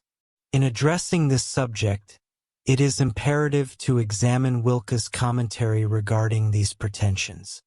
The contemporary Knights Templar of Paris insist that they are the direct progeny of the ancient knights, endeavoring to substantiate this claim through documents, internal regulations, and secret doctrines. Forres posits that the fraternity of Freemasons was established in Egypt. He suggests that Moses communicated the secret teachings to the Israelites, Jesus to the apostles, and thence the doctrine found its path to the Knights Templar. Such fabrications are requisite to the assertion that the Parisian Templars are the scions of the ancient order. All such asseverations, wholly unsupported by history, were fabricated within the High Chapter of Claremont and preserved by the Parisian Templars as a legacy bequeathed to them by those political revolutionists, the Stuarts and the Jesuits. Consequently, we observe Bishops Gregoire and Munter lending them support. In attempting to link the modern with the ancient Templars, we may, at best, concede their adoption of specific rites and ceremonies of a purely ecclesiastical nature, following their cunning inoculation into that grand and antique order by the clergy. Following this desecration, the order gradually surrendered its primitive and austere character, descending rapidly toward its ultimate ruin. Established in 1118 by the Knights Hugh de Payens and Geoffrey de Saint-Edhemer, nominally for the protection of pilgrims, its veritable objective was the restoration of the primitive secret worship. The authentic history of Jesus and early Christianity was imparted to Hugh de Payens by the Grand Pontiff of the Order of the Temple, a figure named Theocletes. Subsequently, this knowledge was acquired by certain knights in Palestine from the superior and more intellectual members of the St. John sect, who had been initiated into its mysteries. Liberty of intellectual thought and the restoration of a single, universal religion constituted their clandestine objective.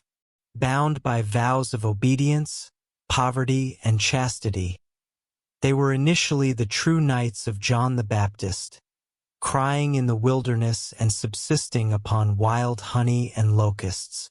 Such is the tradition and the authentic Kabbalistic interpretation.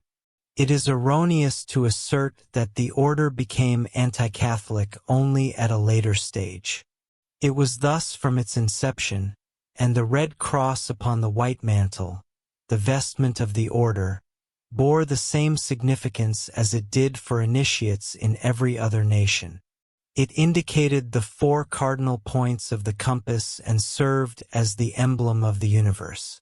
When, subsequently, the Brotherhood was transformed into a lodge, the Templars were compelled to evade persecution, to conduct their own ceremonies with the utmost secrecy, generally within the chapter hall, but more frequently in isolated caverns or rural estates constructed amidst the forests, while the ecclesiastical form of worship was conducted publicly in the chapels appertaining to the order.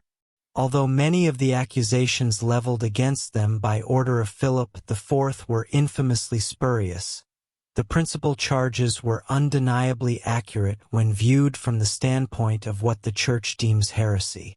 The contemporary Templars, adhering strictly as they do to the Scriptures, can scarcely claim lineage from those who did not acknowledge Christ as the God-man or as the Savior of the world. Indeed, they can hardly claim descent from those who rejected the miracle of his nativity and the miracles performed by him personally, and who denied transubstantiation, the saints, holy relics, purgatory, inter alia. The Christ Jesus was, in their estimation, a false prophet, whereas the man Jesus was esteemed a brother. They regarded John the Baptist as their patron, yet never viewed him in the aspect in which he is presented within the Bible. They reverenced the doctrines of alchemy, astrology, magic, and Kabbalistic talismans, and they adhered to the secret teachings of their chieftains in the Orient. Findel remarks that in the preceding century, when Freemasonry erroneously presumed herself the daughter of Templarism, extensive efforts were undertaken to portray the Order of Knights Templar as innocent. To this end, not only were legends and unrecorded events fabricated, but measures were also taken to suppress the truth. The Masonic admirers of the Knights Templar purchased the entirety of the documents concerning the lawsuit published by Moldenhaur, for these records demonstrated the culpability of the order. Chapter 17. The degradation of the Masonic institution through spurious Jesuitical orders. This culpability was rooted in their heresy against the Roman Catholic Church. While the genuine brothers suffered an ignominious death, the spurious order, which attempted to assume their mantle, became solely a branch of the Jesuits under the immediate tutelage of the latter. Sincere and upright Masons ought to reject with horror any affiliation, let alone lineage, from these entities. Commander Gordon observes, the Knights of St. John of Jerusalem, occasionally designated as the Knights Hospitallers, and the Knights of Malta were not Freemasons. On the contrary, they appear to have been inimical to Freemasonry, for in 1740, the Grand Master of the Order of Malta caused the bull of Pope Clement XII to be promulgated on that island, and prohibited the assemblies of the Freemasons. On this occasion, several knights and numerous citizens departed the island, and in 1741, the Inquisition persecuted the Freemasons at Malta. The Grand Master prescribed their gatherings under severe penalties, and 6 knights were banished from the island, in perpetuity, for having participated in a meeting. Indeed, in contradistinction to the Templars, they possessed not even a secret initiatory rite. Regalini states that he was unable to acquire a copy of the secret ritual of the Knights of Malta. The reason is manifest. Such a document did not exist. Nevertheless, American Templarism encompasses 3 degrees: Knight of the Red Cross, Knight Templar, and Knight of Malta. It was transmitted from France into the United States in 1808, and the first Grand Encampment General was established on June 21, 1816, with Governor DeWitt Clinton of New York as Grand Master. This legacy of the Jesuits should scarcely be a matter of ostentation. If the Knights Templars desire to substantiate their claims, they must choose between a lineage from the heretical, anti-Christian, Kabbalistic, primordial Templars, or align themselves with the Jesuits and affix their tessellated carpets directly upon the platform of ultra-Catholicism. Otherwise, their assertions become a mere pretense. So impossible does it become for the architects of the ecclesiastical pseudo-order of Templars, invented, according to Dupuy, in France by the partisans of the Stuarts, to avoid being regarded as a branch of the order of the Jesuits, that we are not surprised to observe an anonymous author, justifiably suspected of belonging to the Jesuit chapter at Clermont, publishing a work in 1751, in Brussels regarding the lawsuit of the Knights Templars. In this volume, within sundry corrupted notes, additions, and commentaries, he argues for the innocence of the Templars regarding the accusation of heresy, thus depriving them of the greatest title to respect and admiration that these early freethinkers and martyrs have earned. This latter pseudo-order was constituted at Paris on the 4th of November 1804 by virtue of a forged constitution, and ever since it has adulterated genuine Freemasonry, as the highest Masons themselves inform us.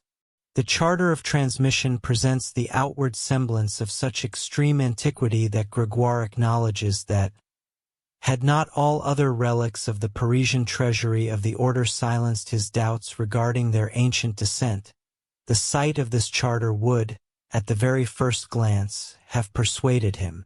The first Grand Master of this spurious order was a physician of Paris, Dr. Fabre Palaprat, who adopted the name of Bernard Raymond. Count M.A. Ramsay, a Jesuit, was the first to initiate the concept of the Templars being amalgamated with the Knights of Malta. Consequently, we read the following from his pen.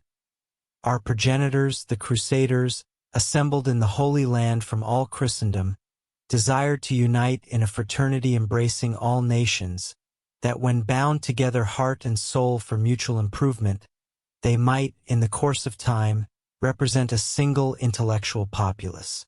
This is why the Templars are compelled to merge with the St. John's Knights, and the latter were incorporated into the craft of Masonry known as St. John's Masons.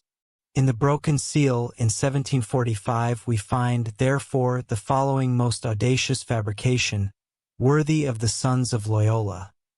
The lodges were dedicated to St. John because the Knights Masons had, in the Holy Wars in Palestine, joined the Knights of St. John.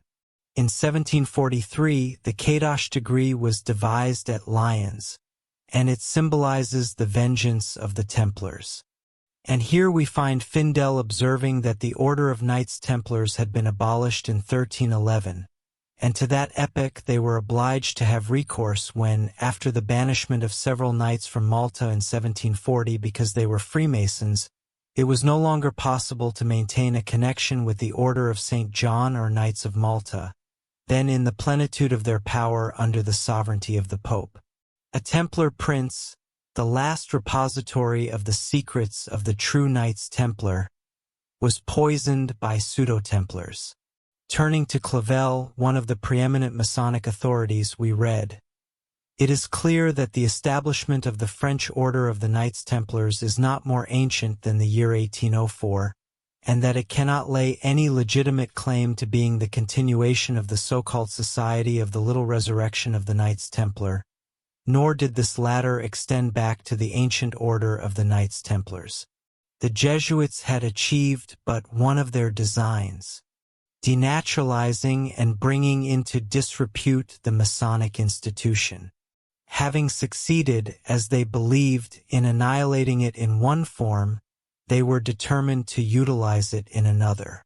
Therefore, we observe these pseudo-Templars, under the guidance of the worthy Father Jesuits, fabricating in Paris in 1806 the famous Charter of l'Armenius.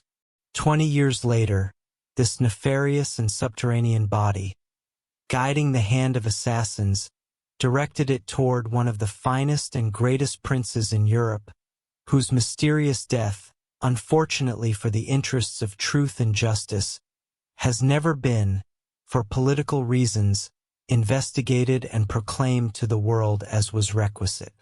It is this prince, a Freemason himself, who was the last custodian of the secrets of the true Knights Templar.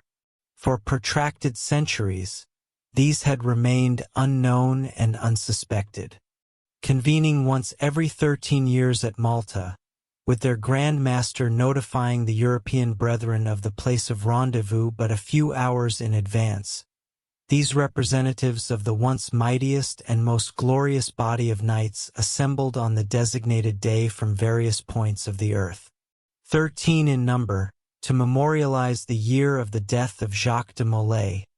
The now Oriental brethren, among whom were crowned heads, orchestrated the future religious and political fate of the nations, while the Papist knights, their murderous and illegitimate successors, slumbered soundly in their beds, without a dream disturbing their culpable consciences. Rebold posits. And yet, notwithstanding the disarray they had created, the Jesuits had accomplished but one of their designs: denaturalizing and bringing into disrepute the Masonic institution. Having succeeded, as they believed, in destroying it in one form, they were determined to utilize it in another. With this resolve, they arranged the systems styled clerkship of the Templars, an amalgamation of the different histories, events, and characteristics of the Crusades mixed with the reveries of the alchemists. In this combination, Catholicism dominated all, and the entire mechanism operated to represent the grand objective for which the Jesuit order was organized. Consequently, the rites and symbols of Masonry, which, though pagan in origin, are all applied to and are imbued with the essence of Christianity. A Mason is required to profess faith in a personal God, Jehovah, and, within the encampment degrees, in Christ, prior to his admission into the lodge.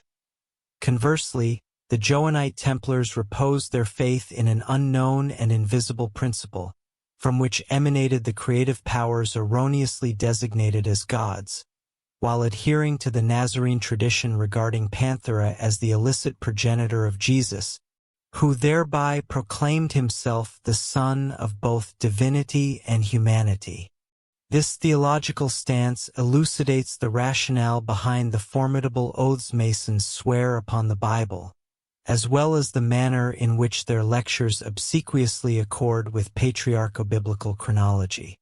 Within the American Order of Rosicross, by way of illustration, as the neophyte approaches the altar, the Sir Knights are summoned to order, whereupon the captain of the guard issues his proclamation.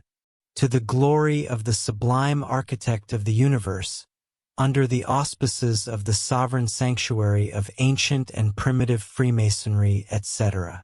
Subsequently, the Knight Orator strikes one and informs the neophyte that the ancient legends of Masonry extend back 40 centuries, positing no greater antiquity for the most primordial among them than the year 622 Anno Mundi, at which epoch, he asserts, Noah was born.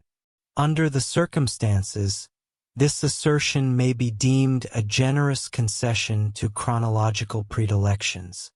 Thereafter, Masons are apprised that it was approximately the year 2188 before Christ when Mizraim conducted colonies into Egypt and established the foundations of the Kingdom of Egypt, a dominion which endured for 1,663 years.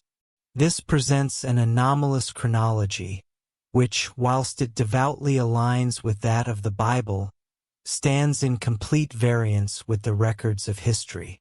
The mythical 9 names of the deity, introduced into Egypt, according to Masonic assertion, only during the 22nd century before Christ, are discovered upon monuments determined to be of twice that antiquity by preeminent Egyptologists. Notwithstanding this discrepancy, one must simultaneously acknowledge that the Masons are themselves uninformed regarding these very names. Chapter 18. The Loss of the Omnific Word and the Spiritual Void of Modern Masonry. The fundamental verity is that modern Masonry constitutes a lamentably distinct entity from that which the once universal secret fraternity represented in the epoch when the Brahma worshippers of the Aum exchanged grips and passwords with the devotees of Tum, and the adepts of every terrestrial realm were brothers.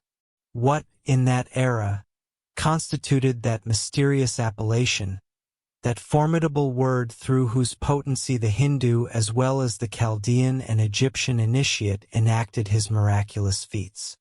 In Chapter 115 of the Egyptian funeral ritual, entitled The Chapter of Coming Forth from Heaven, and of Knowing the Souls of Anu, Horace declares, "I knew the souls of Anu. The greatly glorious does not transcend it, unless the gods bestow upon me the word." In another hymn, the transformed soul exclaims, "Construct a pathway for me to restow. I am the Great One, attired as the Great One.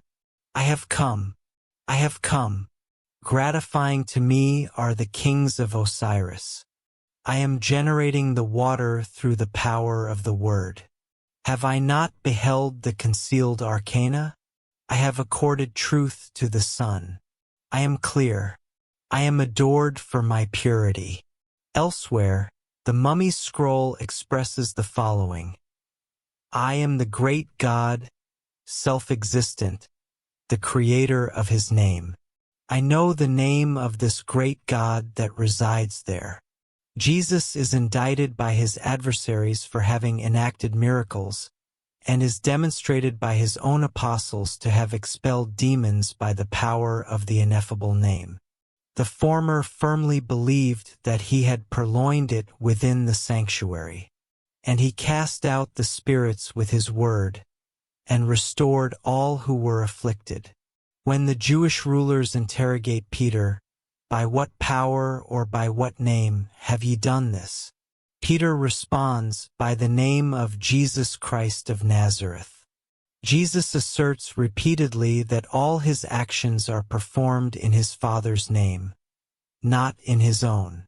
Yet, does this denote the name of Christ as the exegetes would have us accept, or does it signify, by the name which was in the possession of Jesus of Nazareth, the initiate, who was alleged by the Jews to have acquired it illicitly but who possessed it genuinely through initiation? Furthermore, he states repeatedly that all that he does, he performs in his Father's name, not in his own. Resembling Christianity, Freemasonry is a cadaver from which the vital spirit has long since departed. But which among the modern Masons has ever heard it articulated? In their own ritual they acknowledge that they never have.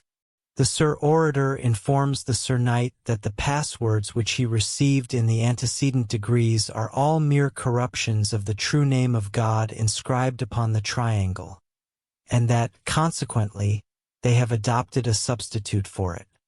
Such is also the case in the Blue Lodge, where the Master, representing King Solomon, concurs with King Hiram that the word shall be employed as a substitute for the Master's word, until more enlightened eras shall discover the true one. What senior deacon, of all the thousands who have aided in bringing candidates from darkness to light, or what master who has whispered this mystic word into the ears of supposititious Hiram Abiffs while holding them on the 5 points of fellowship, has suspected the true significance of even this substitute, which they impart in hushed tones? How few newly invested Master Masons depart without the delusion that it possesses some esoteric correlation with the marrow in the bone. What comprehension do they possess of that mystical personage known to certain adepts as the Venerable Mah, or of the mysterious Eastern brothers who obey him, whose name is abbreviated in the first syllable of the three which compose the Masonic substitute, the MAH, who resides to this very day in a locale unknown to all but initiates, and the approaches to which lead through chartless wildernesses, untrodden by Jesuit or missionary foot, for it is beset by perils fit to appall the most courageous explorers.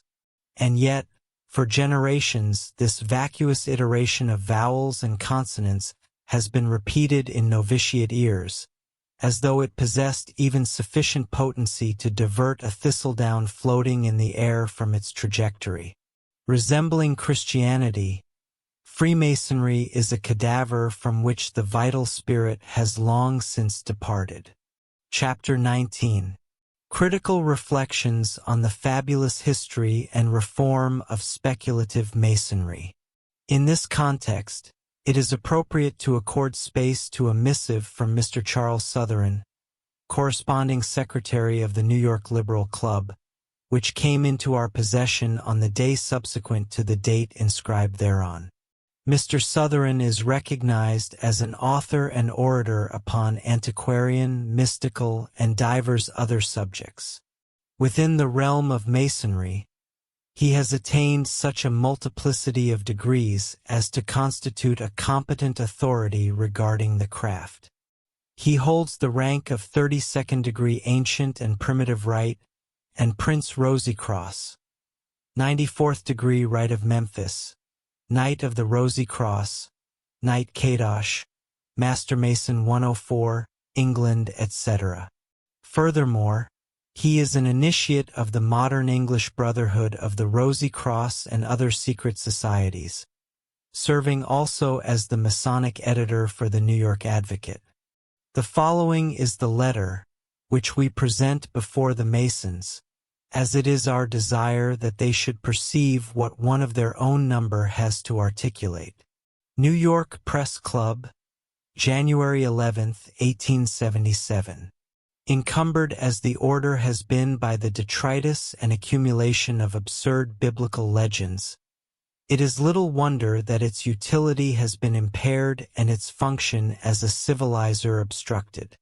In response to your correspondence, I willingly provide the information desired respecting the antiquity and present condition of Freemasonry. I perform this task the more cheerfully inasmuch as we belong to the same secret societies, and you are thus better able to appreciate the necessity for the reserve which, at times, I shall be obliged to exhibit. You refer correctly to the fact that Freemasonry, no less than the effete theologies of the current era, possesses a fabulous history to narrate. Obstructed as the order has been by the refuse and drift of preposterous biblical legends, it is essentially no marvel that its usefulness has been compromised and its work as a civilizing agent impeded. Fortuitously, the great anti-Masonic agitation that raged within the United States during a portion of this century compelled a considerable cohort of workers to delve into the true origin of the craft and to bring about a more salubrious state of affairs. This agitation in America subsequently spread to Europe, and the literary exertions of Masonic authors on both sides of the Atlantic, such as Rebold, Findell, Heinemann, Mitchell, Mackenzie, Hughan, Yarka, and others well known to the fraternity, are now a matter of recorded history. One consequence of their labors has been, in great measure, to bring the history of Masonry into the open daylight, where even its teachings, jurisprudence, and ritual are no longer concealed from those of the profane who possess the wit to read as they run. The temple at Jerusalem, which recent archaeologists have demonstrated to be a structure possessing nothing resembling the pretended antiquity of its erection, and which is incorrectly named after a monarch whose appellation proves his mystical character, Solomon, plays a considerable role in Masonic mystery. You are accurate in asserting that the Bible constitutes the great light of European and American Masonry. In consequence thereof, the theistic conception of God and the biblical cosmogony have ever been considered two of its fundamental cornerstones. Its chronology appears also to have been predicated upon the same pseudo-revelation. Thus Dr. Dalcho, in one of his treatises, asserts that the principles of the Masonic order were presented at, and were coeval with, the creation. It is, therefore, not astonishing that such a pundit should proceed to state that God was the first Grand Master, Adam the second, and that the last named initiated Eve into the great mystery, just as I suppose many a priestess of Cybele and Lady Kadosh were subsequently initiated. The Reverend Dr. Oliver, another Masonic authority, gravely records what might be termed the minutes of a lodge wherein Moses presided as Grand Master, Joshua as Deputy Grand Master, and Ahohab and Bezaleel as Grand Wardens. The temple at Jerusalem, which recent archaeologists have shown to be a structure possessing nothing akin to the pretended antiquity of its erection, and which is incorrectly named after a monarch whose name demonstrates his mystical character, Solomon, plays, as you correctly observe, a considerable part in Masonic mystery. Such fables as these, alongside the traditional Masonic colonization of ancient Egypt, have accorded the craft the credit of an illustrious origin to which it possesses no right, and before whose 40 centuries of legendary history the mythologies of Greece and Rome fade into insignificance. The Egyptian, Chaldean, and other theories requisite to each fabricator of high degrees have also each enjoyed their brief period of prominence. The final axe to grind has consecutively served as the fruitful mother of unproductiveness. We act in accordance that all the ancient priesthoods possessed their esoteric doctrines and secret ceremonies. From the Essenic Brotherhood, an evolution of the Hindu gymnosophists, doubtless preceded the solidarities of Greece and Rome as described by the so-called pagan writers. Founded upon these and imitating them in the matter of ritual, signs, grips, passwords, etc., the medieval guilds were developed. Similar to the present livery companies of London, the relics of the English trade guilds, the operative Masons were merely a guild of workmen with elevated pretensions. From the French appellation Macon, derived from mas, an Old Norman noun signifying a house, comes our English Mason, a builder of houses. Just as the London companies previously alluded to present, now and again, the freedom of the liveries to outsiders, so do we discover the trade guilds of Masons acting in like manner. Thus, the founder of the Ashmolean Museum was made free of the Masons at Warrington, in Lancashire, England, on the 16th of October, 1646. The entrance of such individuals as Elias Ashmole into the operative fraternity paved the way for the great Masonic Revolution of 1717, when speculative Masonry came into existence. The constitutions of 1723 and 1738, authored by the Masonic impostor Anderson, were composed for the newly fledged and inaugural Grand Lodge of Free and Accepted Masons of England, from which body all others throughout the world hail today. These spurious constitutions, written by Anderson, were compiled approximately at that time, and, in order to palm off his miserable rubbish yclept history upon the craft, he possessed the audacity to state that nearly all the documents relating to Masonry in England had been destroyed by the reformers of 1717. Happily, within the British Museum, the Bodleian Library, and other public institutions, Rebold, Hughon, and others have discovered sufficient evidence, in the form of old operative Masonic charges, to disprove this assertion. The same writers, I believe, have conclusively overturned the tenability of two other documents palmed upon Masonry, namely, the spurious Charter of Cologne of 1535, and the forged questions supposed to have been written by Leland, the antiquary, from a manuscript of King Henry VI of England.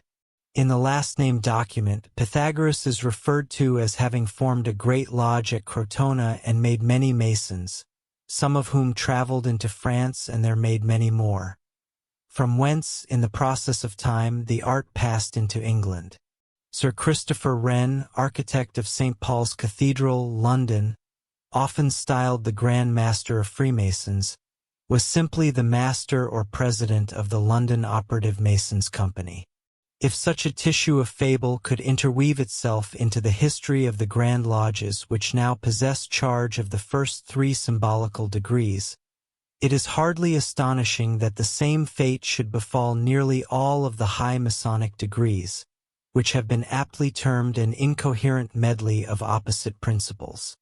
It is curious to note, furthermore, that most of the bodies which work these, such as the ancient and accepted Scottish Rite, the Rite of Avignon, the Order of the Temple, Fessler's Rite, the Grand Council of the Emperors of the East and West, Sovereign Prince Masons, etc., etc., are nearly all the offspring of the sons of Ignatius Loyola.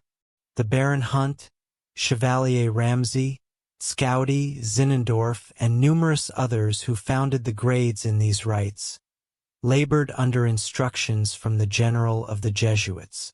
The incubator wherein these elevated degrees were conceived, and indeed no Masonic rite is entirely exempt from their pernicious influence, was the Jesuit College of Clermont in Paris. That illegitimate offspring of Freemasonry, the ancient and accepted Scottish Rite, which remains unrecognized by the Blue Lodges, was primarily the intellectual fabrication of the Jesuit Chevalier Ramsay.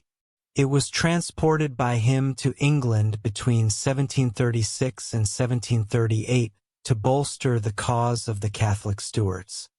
The rite, in its contemporary configuration of 33 degrees, was reorganized at the close of the 18th century by a half-dozen Masonic opportunists in Charleston, South Carolina.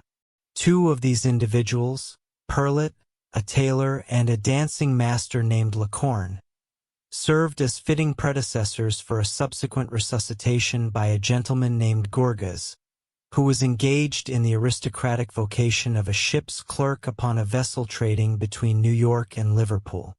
Dr. Crucifix, alias Goss, the inventor of specific patent medicines of a dubious nature, administered the institution within England.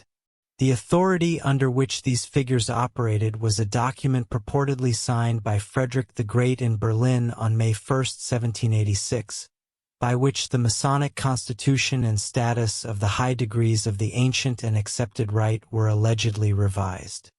This instrument was an impudent forgery, necessitating the issuance of a protocol by the Grand Lodges of the 3 Globes of Berlin, which conclusively demonstrated the entire arrangement to be fallacious in every particular. Based upon claims supported by this supposititious document, the ancient and accepted rite has defrauded confiding brethren across the Americas and Europe of vast sums, to the ultimate shame and discredit of humanity. The modern Templars, to whom you allude in your correspondence, are mere magpies adorned in peacock's plumes. The objective of the Masonic Templars is the sectarianization, or rather the Christianizing, of Masonry, a fraternity theoretically designed to admit the Jew, the Parsi, the Mohammedan, and the Buddhist. Indeed, it should welcome within its portals every religionist who accepts the doctrine of a personal deity and the immortality of the spirit. According to the conviction of a significant section, if not the entirety, of Israelites belonging to the craft in America, Templarism is synonymous with Jesuitism. The sectarian Christian spirit within Masonry must be suppressed. It appears anomalous now that the belief in a personal God is approaching extinction, and even the theologian has transmuted his deity into an indescribable nondescript, that there remain those who obstruct the general acceptance of the sublime pantheism of the primeval Orientals, of Jacob Boehme, and of Spinoza. Frequently, within the Grand Lodge and subordinate lodges of this and other jurisdictions, the antiquated doxology is chanted, with its praise to Father, Son, and Holy Ghost, to the revulsion of Israelites and free-thinking brethren, who are thereby subjected to unnecessary insult. Such an occurrence would be impossible in India, where the great light within a lodge may well be the Quran, the Zendavesta, or one of the Vedas. The sectarian Christian spirit within Masonry must be eradicated. At present, there exist German Grand Lodges that refuse the initiation of Jews or the acceptance of Israelites from foreign nations as brethren within their jurisdiction. The French Masons, however, have revolted against this tyranny, and the Grand Orient of France now permits the atheist and the materialist to fellowship within the craft. A standing rebuke regarding the purported universality of Masonry is the fact that these French brethren are currently repudiated. Notwithstanding its manifold faults, for speculative Masonry is merely human, and therefore fallible, there exists no institution that has accomplished so much, nor one that is yet capable of such monumental undertakings in the future, for the sake of human, religious, and political amelioration. In the preceding century, the Illuminati promulgated the maxim peace to the cottage, war to the palace throughout the length and breadth of Europe.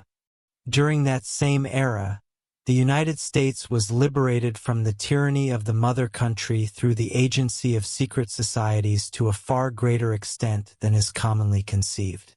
Washington, Lafayette, Franklin, Jefferson, and Hamilton were all Masons. In the 19th century, it was Grand Master Garibaldi, 33 degrees, who unified Italy, laboring in accordance with the spirit of the faithful brotherhood and adhering to the Masonic, or rather Carbonari, principles of liberty, equality, humanity, independence, and unity which had been taught for years by Brother Joseph Mazzini. Speculative Masonry has much yet to accomplish within its own ranks. One such task is to accept woman as a co-worker of man in the struggle of existence, just as the Hungarian Masons have recently demonstrated by initiating the Countess Heideck. Another imperative is to recognize, in a practical sense, the brotherhood of all humanity by refusing none on account of color, race, position, or creed. The dark-skinned individual should not merely be theoretically the brother of the light-skinned. The colored Masons who have been duly and regularly raised currently stand at every lodge door in America craving admission, yet they are refused. Furthermore, South America remains to be conquered for participation in the duties of humanity. If Masonry is, as claimed, a progressive science and a school of pure religion, it should ever be found in the vanguard of civilization, rather than in the rearguard. If it is but an empirical effort, a crude attempt by humanity to resolve some of the deepest problems of the race, and nothing more, then it must yield to fitter successors, perchance to one of those entities known to you and me, one that may have acted as the prompter at the side of the order's chiefs during its greatest triumphs, whispering to them as the daimon did in the ear of Socrates. Yours most sincerely, Charles Sotheran. Chapter 20. The Allegorical Temple of Solomon and the Geometry of the Universe. The genuine temple may be erected in the absence of the hammer's resonance, or indeed without the audible intrusion of any ferrous implement within the edifice during its construction. Consequently, the magnificent epic of the Masons, chanted by so many enigmatic knights as a distinct revealed gospel, collapses into ruin. As is evident, the Temple of Solomon is currently being subverted and razed to the earth by its very own principal master Masons of the present century.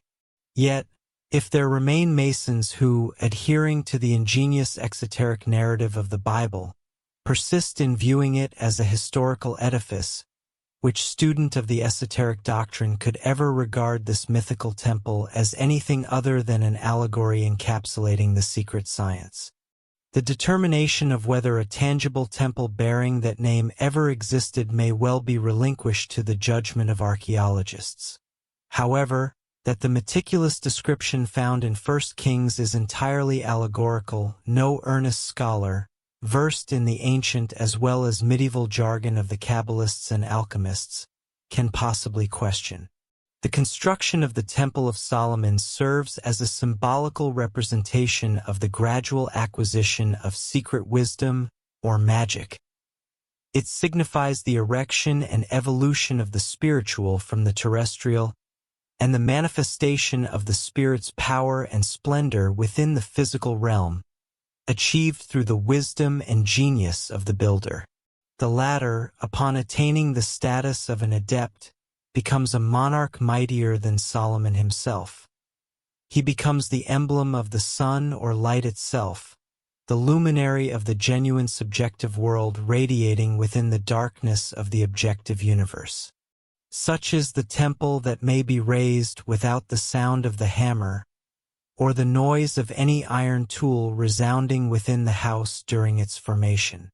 Across the nations of the Orient, wherever magic and the wisdom religion are pursued, its practitioners and scholars are recognized within their craft as builders, for they construct the temple of knowledge and secret science. In the East, this science is designated in certain locales as the seven-storied, and in others as the nine-storied temple, wherein every story corresponds allegorically to a specific degree of acquired knowledge. Throughout the lands of the Orient, wherever magic and the wisdom religion are investigated, its practitioners and students are distinguished among their fraternity as builders, inasmuch as they erect the temple of knowledge, that of secret science.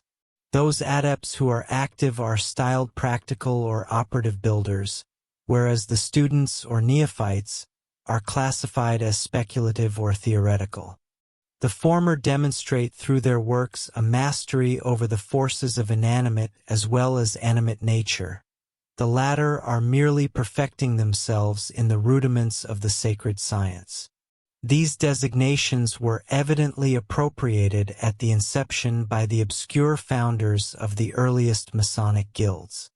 Having familiarized himself with its arcane contents, which unveiled to him the mysteries of creation, the initiate became a builder in his own right, for he was made conversant with the geometrical figure upon which the universe was constructed. In the currently prevalent jargon, operative masons are understood to denote the bricklayers and artisans who constituted the craft until the era of Sir Christopher Wren, while speculative masons comprise all members of the order as it is presently comprehended. The pronouncement attributed to Jesus, "Thou art Peter, upon this rock I will build my church, and the gates of hell shall not prevail against it," though disfigured by mistranslation and misinterpretation, manifestly indicates its true significance. We have elucidated the signification of Pater and Petra. Among the Hierophants, the interpretation inscribed upon the tables of stone of the final initiation was delivered by the initiator to the chosen future interpreter. Having acquainted himself with its cryptic contents, which disclosed to him the mysteries of creation, the initiate became a builder himself, for he was made cognizant of the dodecahedron, or the geometrical figure upon which the universe was founded. To that which he had acquired in prior initiations regarding the utility of the rule and architectural principles, there was added a cross.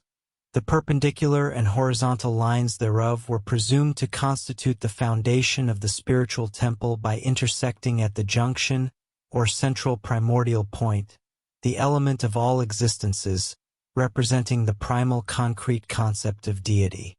Henceforth, in the capacity of a master builder, he could erect a temple of wisdom upon that rock of Petra for himself, and, having laid a secure foundation, permit another to build thereon. The Egyptian hierophant was invested with a square headdress, analogous to that worn in the present day by Armenian priests. The Egyptian hierophant was endowed with a square headdress, which he was compelled to wear perpetually, and a square without which he could never venture abroad. The perfect tau, formed of the perpendicular and a horizontal line, alongside the mundane circle, was an attribute of Isis. Furthermore, it was only at his demise that the Egyptian cross was placed upon the breast of his mummy. These square head coverings are worn unto this day by the Armenian priests. The assertion that the cross is exclusively a Christian symbol, introduced subsequent to our era, is indeed singular, particularly when we discover Ezekiel marking the foreheads of the men of Judah who feared the Lord with the signa thou, as it is translated in the Vulgate. In ancient Hebrew, this sign was formed thus, O. Yet, in the original Egyptian hieroglyphics, it appears as a perfect Christian cross. In Revelation, likewise, the Alpha and Omega, the first and the last, stamps the name of his Father upon the foreheads of the elect. And if our assertions are erroneous, if Jesus was not an initiate, a master builder, or a master mason as it is presently termed, how does it transpire that on the most ancient cathedrals we discover his figure bearing mason's marks about his person? In the Cathedral of Holy Cross, Florence, situated above the main portal, one may discern the figure of Christ grasping a perfect square in his hand. The cable toe of the masons corresponds to the sacred triple cord of the Brahmin sannyasins. The surviving master builders of the operative craft of the true temple may literally wander half-naked and unshod in perpetuity. Not, in this instance, for the sake of a puerile ceremony, but because, like the Son of Man, they possess nowhere to lay their heads, and yet remain the sole surviving possessors of the Word. Their cable toe is the sacred triple cord of certain Brahmin sannyasins, or the cord upon which specific lamas suspend their stone. Yet, with these apparently valueless talismans, not a single one among them would part for all the opulence of Solomon and Sheba. The seven-knotted bamboo staff of the fakir may become as potent as the rod of Moses, which was created between the evenings and upon which was engraven and set forth the great and glorious name, with which he was destined to perform wonders in Mizraim. However, these operative workmen harbor no apprehension that their secrets shall be disclosed by treacherous ex-high priests of chapters, even though their generation may have received them through lineages other than those of Moses, Solomon, and Zerubbabel. Had Moses Michael Hayes, the Israelite brother who introduced Royal Arch Masonry into this country, possessed a prophetic presentiment of future treasons, he might have instituted obligations of greater efficacy than those he established. Truly, the grand omnific Royal Arch word, long lost but now recovered, has fulfilled its prophetic promise. The password of that degree is no longer I am that I am. It is now simply, I was, but am no more. Chapter 21. The revelation of clandestine ciphers and Jesuitical intervention in the Rosy Cross. In order that we might escape the imputation of vacuous ostentation, we shall herewith furnish the keys to a plurality of the clandestine ciphers utilized by the most exclusive and consequential of the so-termed higher Masonic degrees.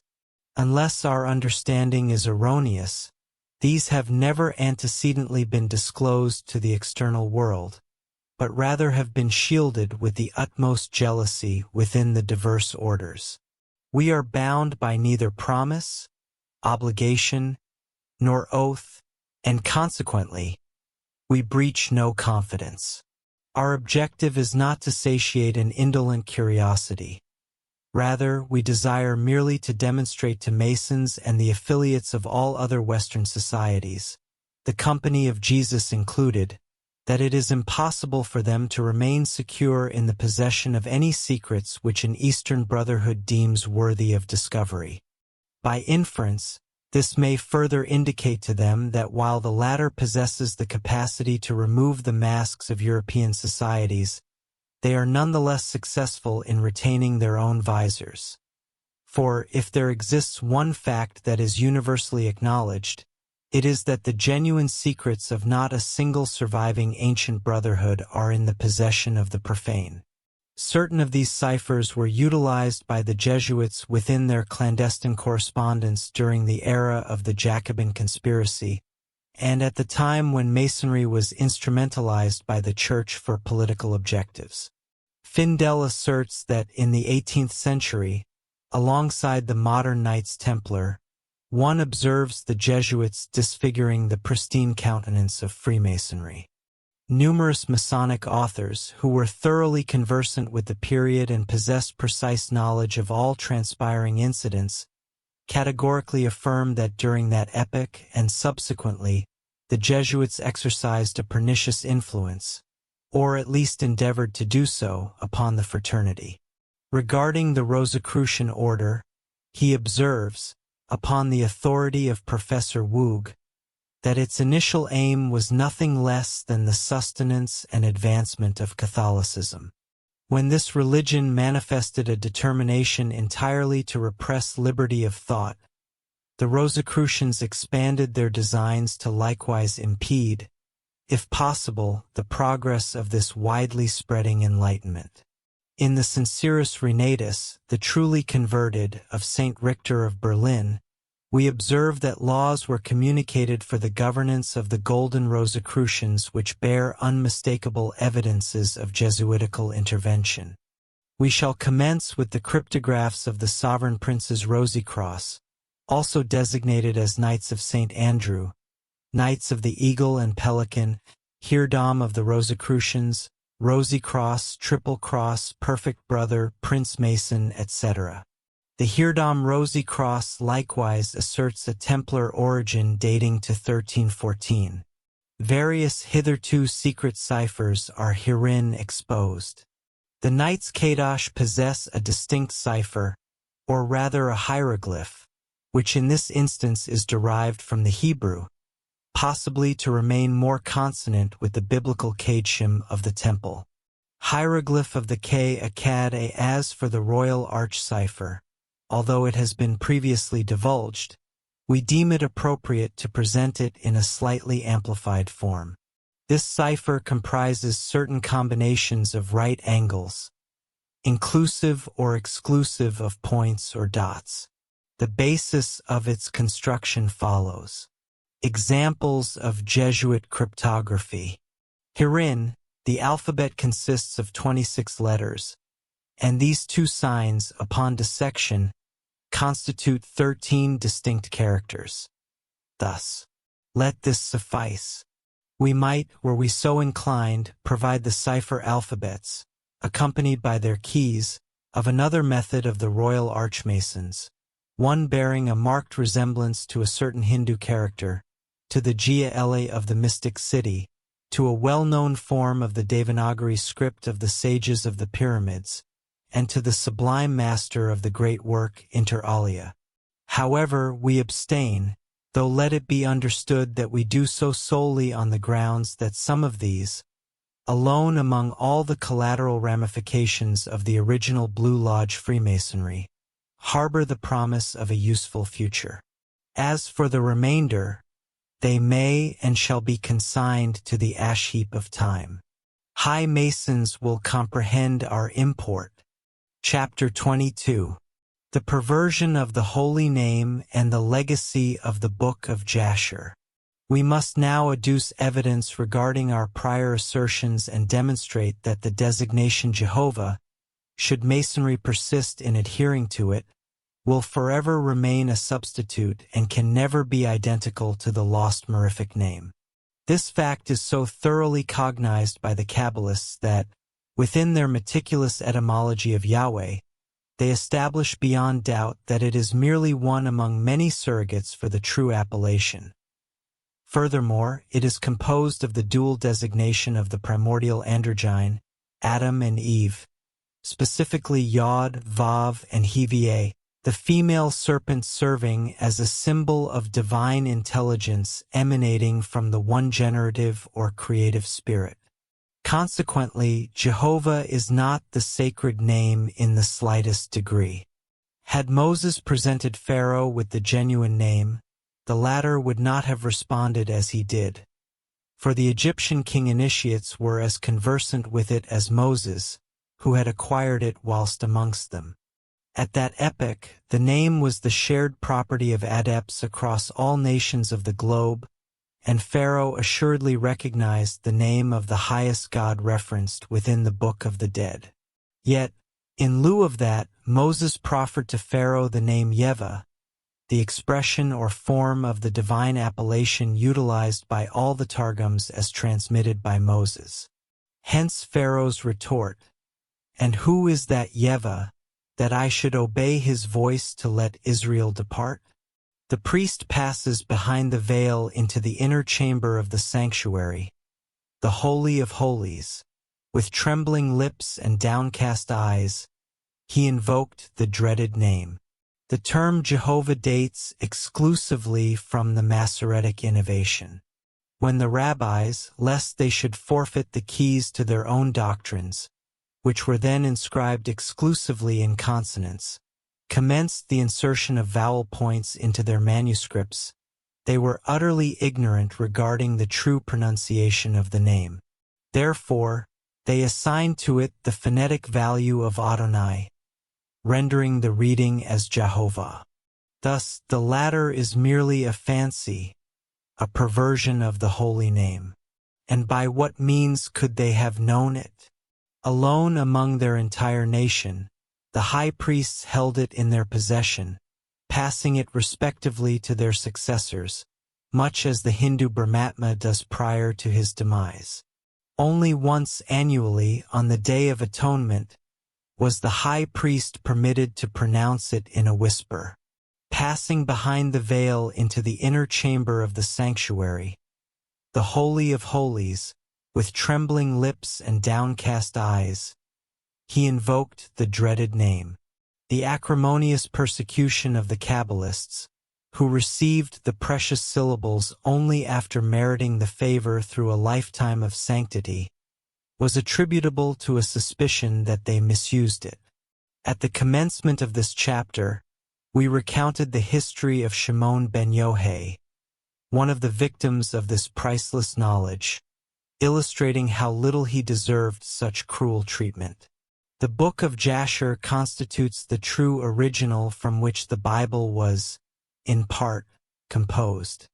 The Book of Jasher, a work described by a very learned Hebrew divine of New York as having been composed in Spain during the 12th century as a popular tale, and which lacked the sanction of the Rabbinical College of Venice, is replete with Kabbalistical, alchemical, and magical allegories.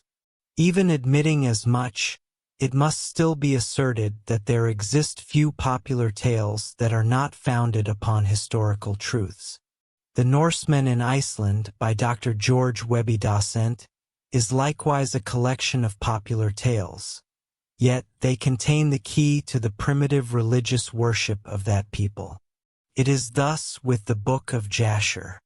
It contains the entirety of the Old Testament in a condensed form, and, as the Samaritans maintained, the 5 books of Moses, excluding the prophets.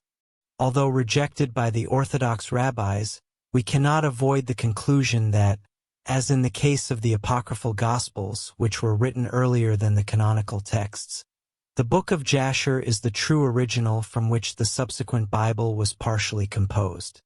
Both the apocryphal Gospels and Jasher comprise a series of religious tales wherein miracle is heaped upon miracle, narrating popular legends as they first originated, without any regard for either chronology or dogma. Nevertheless, both serve as cornerstones of the Mosaic and Christian religions. That there existed a Book of Jasher prior to the Mosaic Pentateuch is evident, for it is cited in Joshua, Isaiah, and 2 Samuel. Nowhere is the distinction between the Elohists and Jehovists so clearly delineated as in Jasher. Jehovah is herein discussed as the Ophites held him to be, a son of Ialdabaoth or Saturn. In this book, the Egyptian Magi, when queried by Pharaoh, "Who is he of whom Moses speaks as the I Am?" reply regarding the God of Moses, We have heard that the God of the Hebrews is the Son of the wise, the Son of ancient kings. Now, those who assert that Jasher is a forgery of the 12th century, and we readily credit this, should nevertheless explain the curious fact that, while the aforementioned text is not to be found in the Bible, the answer to it is present, and is, moreover, couched in unequivocal terms. At Isaiah 19 verse 11, the Lord God complains of it most wrathfully to the prophet, stating, "Surely the princes of Zoan are fools, the counsel of the wise counselors of Pharaoh is become brutish. How say ye unto Pharaoh, I am the son of the wise, the son of ancient kings?" Which is evidently a rejoinder to the above. In Joshua 10 verse 13, Jasher is referred to in corroboration of the outrageous assertion that the sun stood still and the moon stayed until the people had avenged themselves. Is not this written in the book of Jasher? Asks the text. And at 2 Samuel 1 verse 18, the same book is again quoted. Behold, it says, it is written in the book of Jasher. Clearly, Jasher must have existed. It must have been regarded as an authority. It must have been more ancient than Joshua. And, since the verse in Isaiah unerringly points to the passage quoted above, we possess at least as much justification to accept the current edition of Jasher as a transcription, excerpt, or compilation of the original work, as we have to revere the Septuagint Pentateuch as the primitive Hebraic sacred records. At all events, Jehovah is not the ancient of the ancient or aged of the aged of the Zohar, for we discover him, in this book, counseling with God the Father regarding the creation of the world. The workmaster spoke to the Lord, "Let us make man after our image." Jehovah is merely the Metatron, and perhaps not even the highest, but only one of the ions. For he whom Onkelos calls Memra, the Word, is not the exoteric Jehovah of the Bible, nor is he Yahweh, the existing one. Chapter 23. The androgynous secondary deity and the endurance of the secret gnosis. It was the reticence of the early Kabbalists, who were solicitous to shield the true mystery name of the Eternal from profanation, and subsequently the prudence which medieval alchemists and occultists were compelled to adopt to preserve their lives, that precipitated the inextricable confusion regarding divine appellations. This circumstance is precisely what induced the populace to accept the biblical Jehovah as the designation of the one living God. Every Jewish elder, prophet, and figure of consequence comprehended the distinction. Yet, as this distinction resided in the vocalization of the name, and its correct pronunciation incurred the penalty of death, the commonality remained in ignorance, for no initiate would hazard his life by imparting such knowledge to them. Thus, the Sinaitic deity gradually came to be regarded as identical with him whose name is known solely to the wise. When Iacobus Capellus translates, "Whosoever shall pronounce the name of Jehovah shall suffer death," he commits two errors. The first lies in the addition of the final letter H to the name, provided he desires this deity to be considered either male or androgynous. For that letter renders the name feminine, as indeed it ought to be, considering it is one of the appellations of Bina, the third emanation. His second error consists in asserting that the term nokeb signifies merely to pronounce distinctly.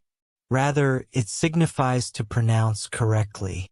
Therefore, the biblical name Jehovah may be regarded simply as a substitute, which, pertaining to one of the powers, came to be viewed as the name of the Eternal. There exists an evident error in one of the texts of Leviticus, which has been rectified by Cohen, and which demonstrates that the interdiction did not in the least concern the name of the exoteric Jehovah, whose numerous other appellations could also be articulated without incurring any penalty. In the flawed English version, the translation reads as follows: "And he that blasphemeth the name of the Lord shall surely be put to death." Cohen renders it far more accurately thus: and he that blasphemeth the name of the Eternal shall die, etc. The Eternal being an entity superior to the exoteric and personal Lord. However, we are quite prepared to accord the Lord God of Israel the same respect we extend to Brahma, to Zeus, and to any other secondary deity. As with the Gentile nations, the symbols of the Israelites ever bore, directly or indirectly, upon sun worship. The exoteric Jehovah of the Bible is a dual God, akin to all other deities, and the fact that David, who is entirely ignorant of Moses, praises his Lord and assures him that the Lord is a great God and a great King above all gods, may be of significant import to the descendants of Jacob and David, yet their national God concerns us in no wise. We are, as stated, quite prepared to show the Lord God of Israel the same deference we show to Brahma, Zeus, or any other secondary deity. However, we decline most emphatically to recognize in him either the deity worshipped by Moses, or the father of Jesus, or yet the ineffable name of the Kabbalists. Jehovah is, perhaps, one of the Elohim concerned with the formation of the universe, one of the architects who built from pre-existing matter, but he never was the unknowable cause that created in the night of eternity. These Elohim first form and bless, then they curse and destroy. As one of these powers, Jehovah is therefore by turns beneficent and malevolent, at one moment punishing and subsequently repenting. He is the antitype of several of the patriarchs, of Esau and of Jacob, the allegorical twins, emblems of the ever-manifest dual principle in nature. Thus Jacob, who is Israel, constitutes the left pillar, the feminine principle of Esau, who represents the right pillar and the male principle. When he wrestles with Malachi, the Lord, it is the latter who becomes the right pillar, and Jacob Israel names God, notwithstanding that Bible interpreters have endeavored to transform him into a mere angel of the Lord. Jacob conquers him, as matter will but too often conquer spirit, yet his thigh is dislocated in the conflict. Israel signifies striving with God. The appellation of Israel derives from Isarel or Asar, the sun god, who is known as Suriel and Sur. To reiterate, Israel implies striving with God. The sun rising upon Jacob Israel is the sun god Isarel, fecundating matter or earth, represented by the female Jacob. As is customary, the allegory possesses more than one esoteric meaning within the Kabbalah. Esau, Asu, represents the sun as well. Like the Lord, Esau combats Jacob and prevails not. The godson first strives against, and subsequently rises upon him in covenant. And as he passed over Penuel, the sun rose upon him, and he, Jacob, halted upon his thigh. Israel Jacob, opposed by his brother Esau, is Samuel, and the appellations of Samuel are Azazel and Satan. Shiva, Jehovah, and Osiris are symbols of the active principle in nature. They are the forces which command and control the regeneration of matter and its destruction.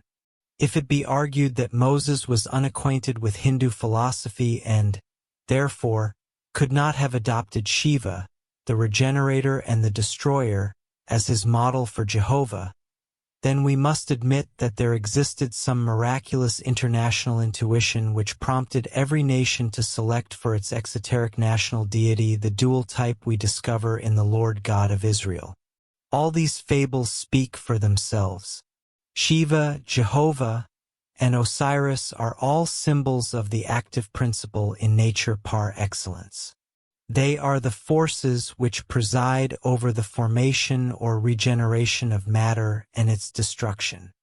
They are the archetypes of life and death, ever fecundating and decomposing under the ceaseless influx of the anima mundi, the universal intellectual soul, the invisible yet omnipresent spirit which resides behind the correlation of blind forces. This spirit alone is immutable, and consequently the forces of the universe, cause and effect, are ever in perfect harmony with this one great immutable law. Spiritual life constitutes the one primordial principle above, and physical life the primordial principle below, yet they are one under their dual aspect.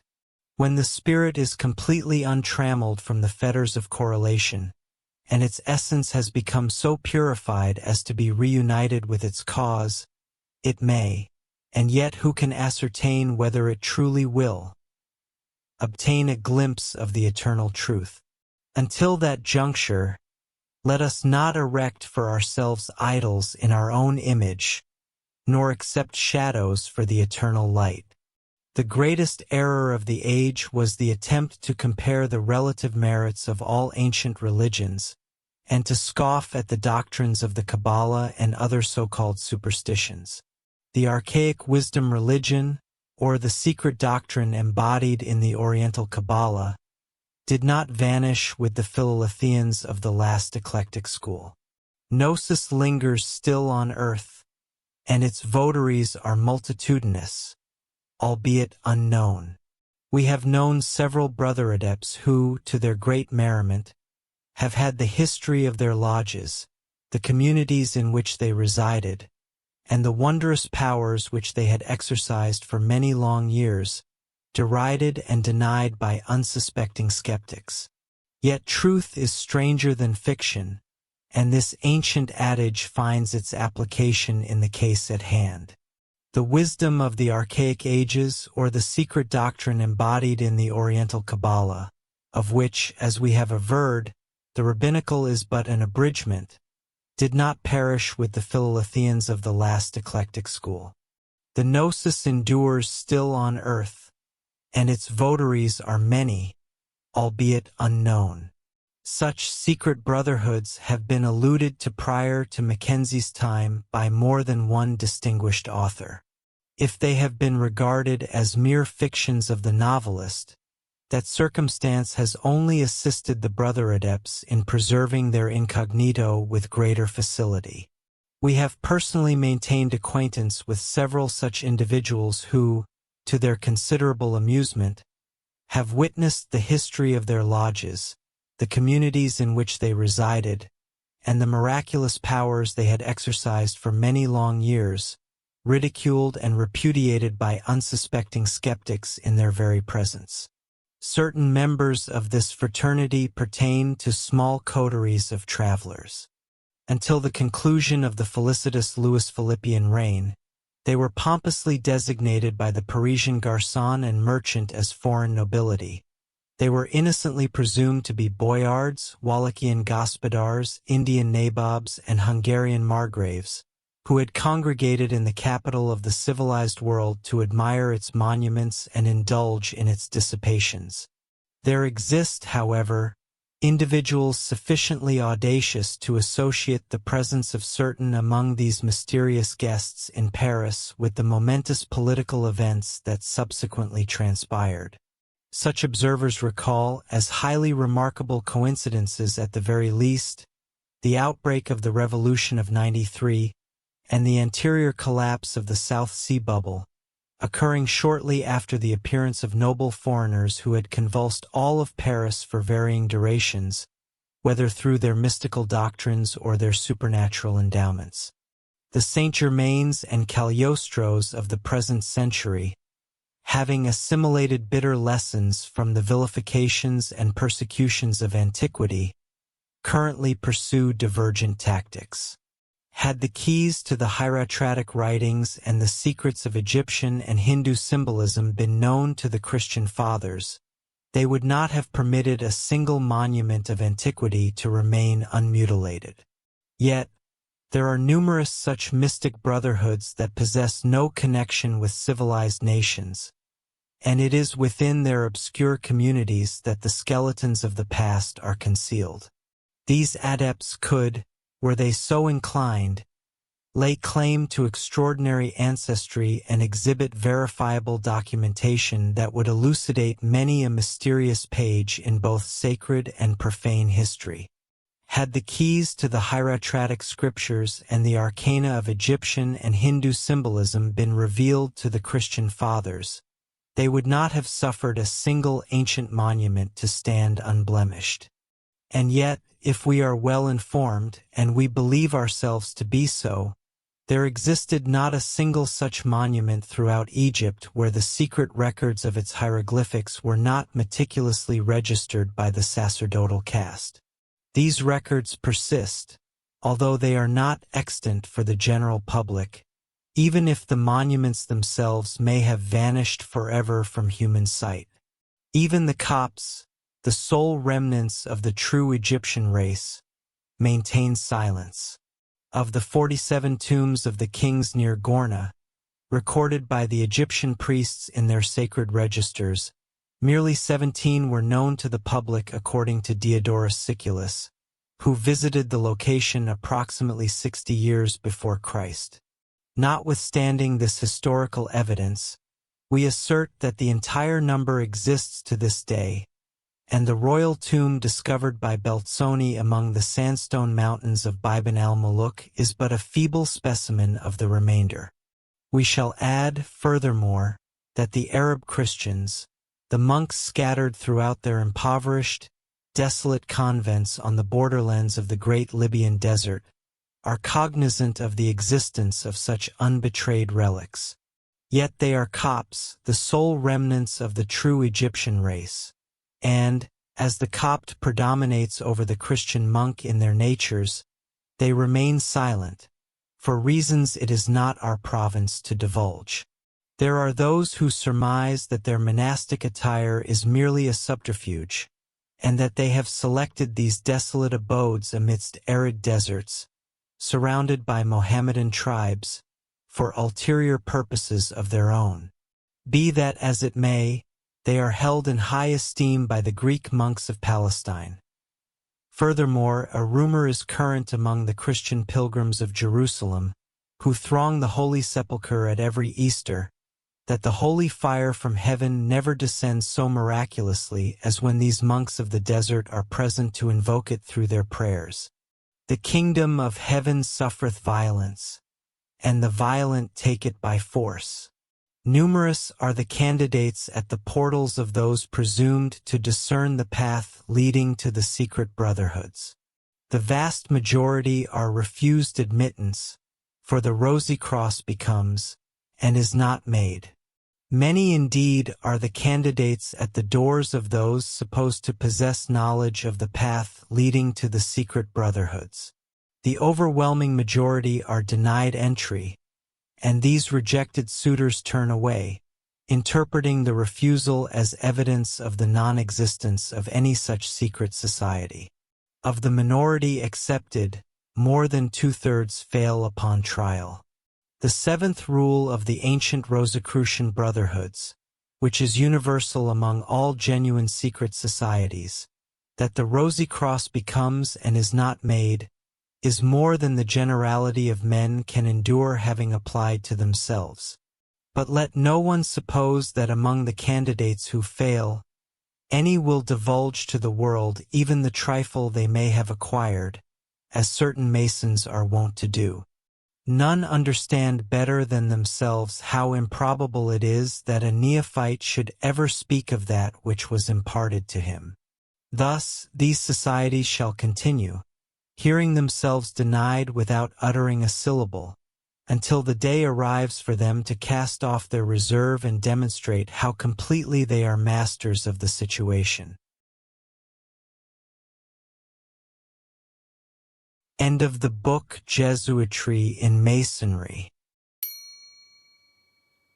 Do you want access to this and all the complete audiobooks on the channel, plus the ebook version?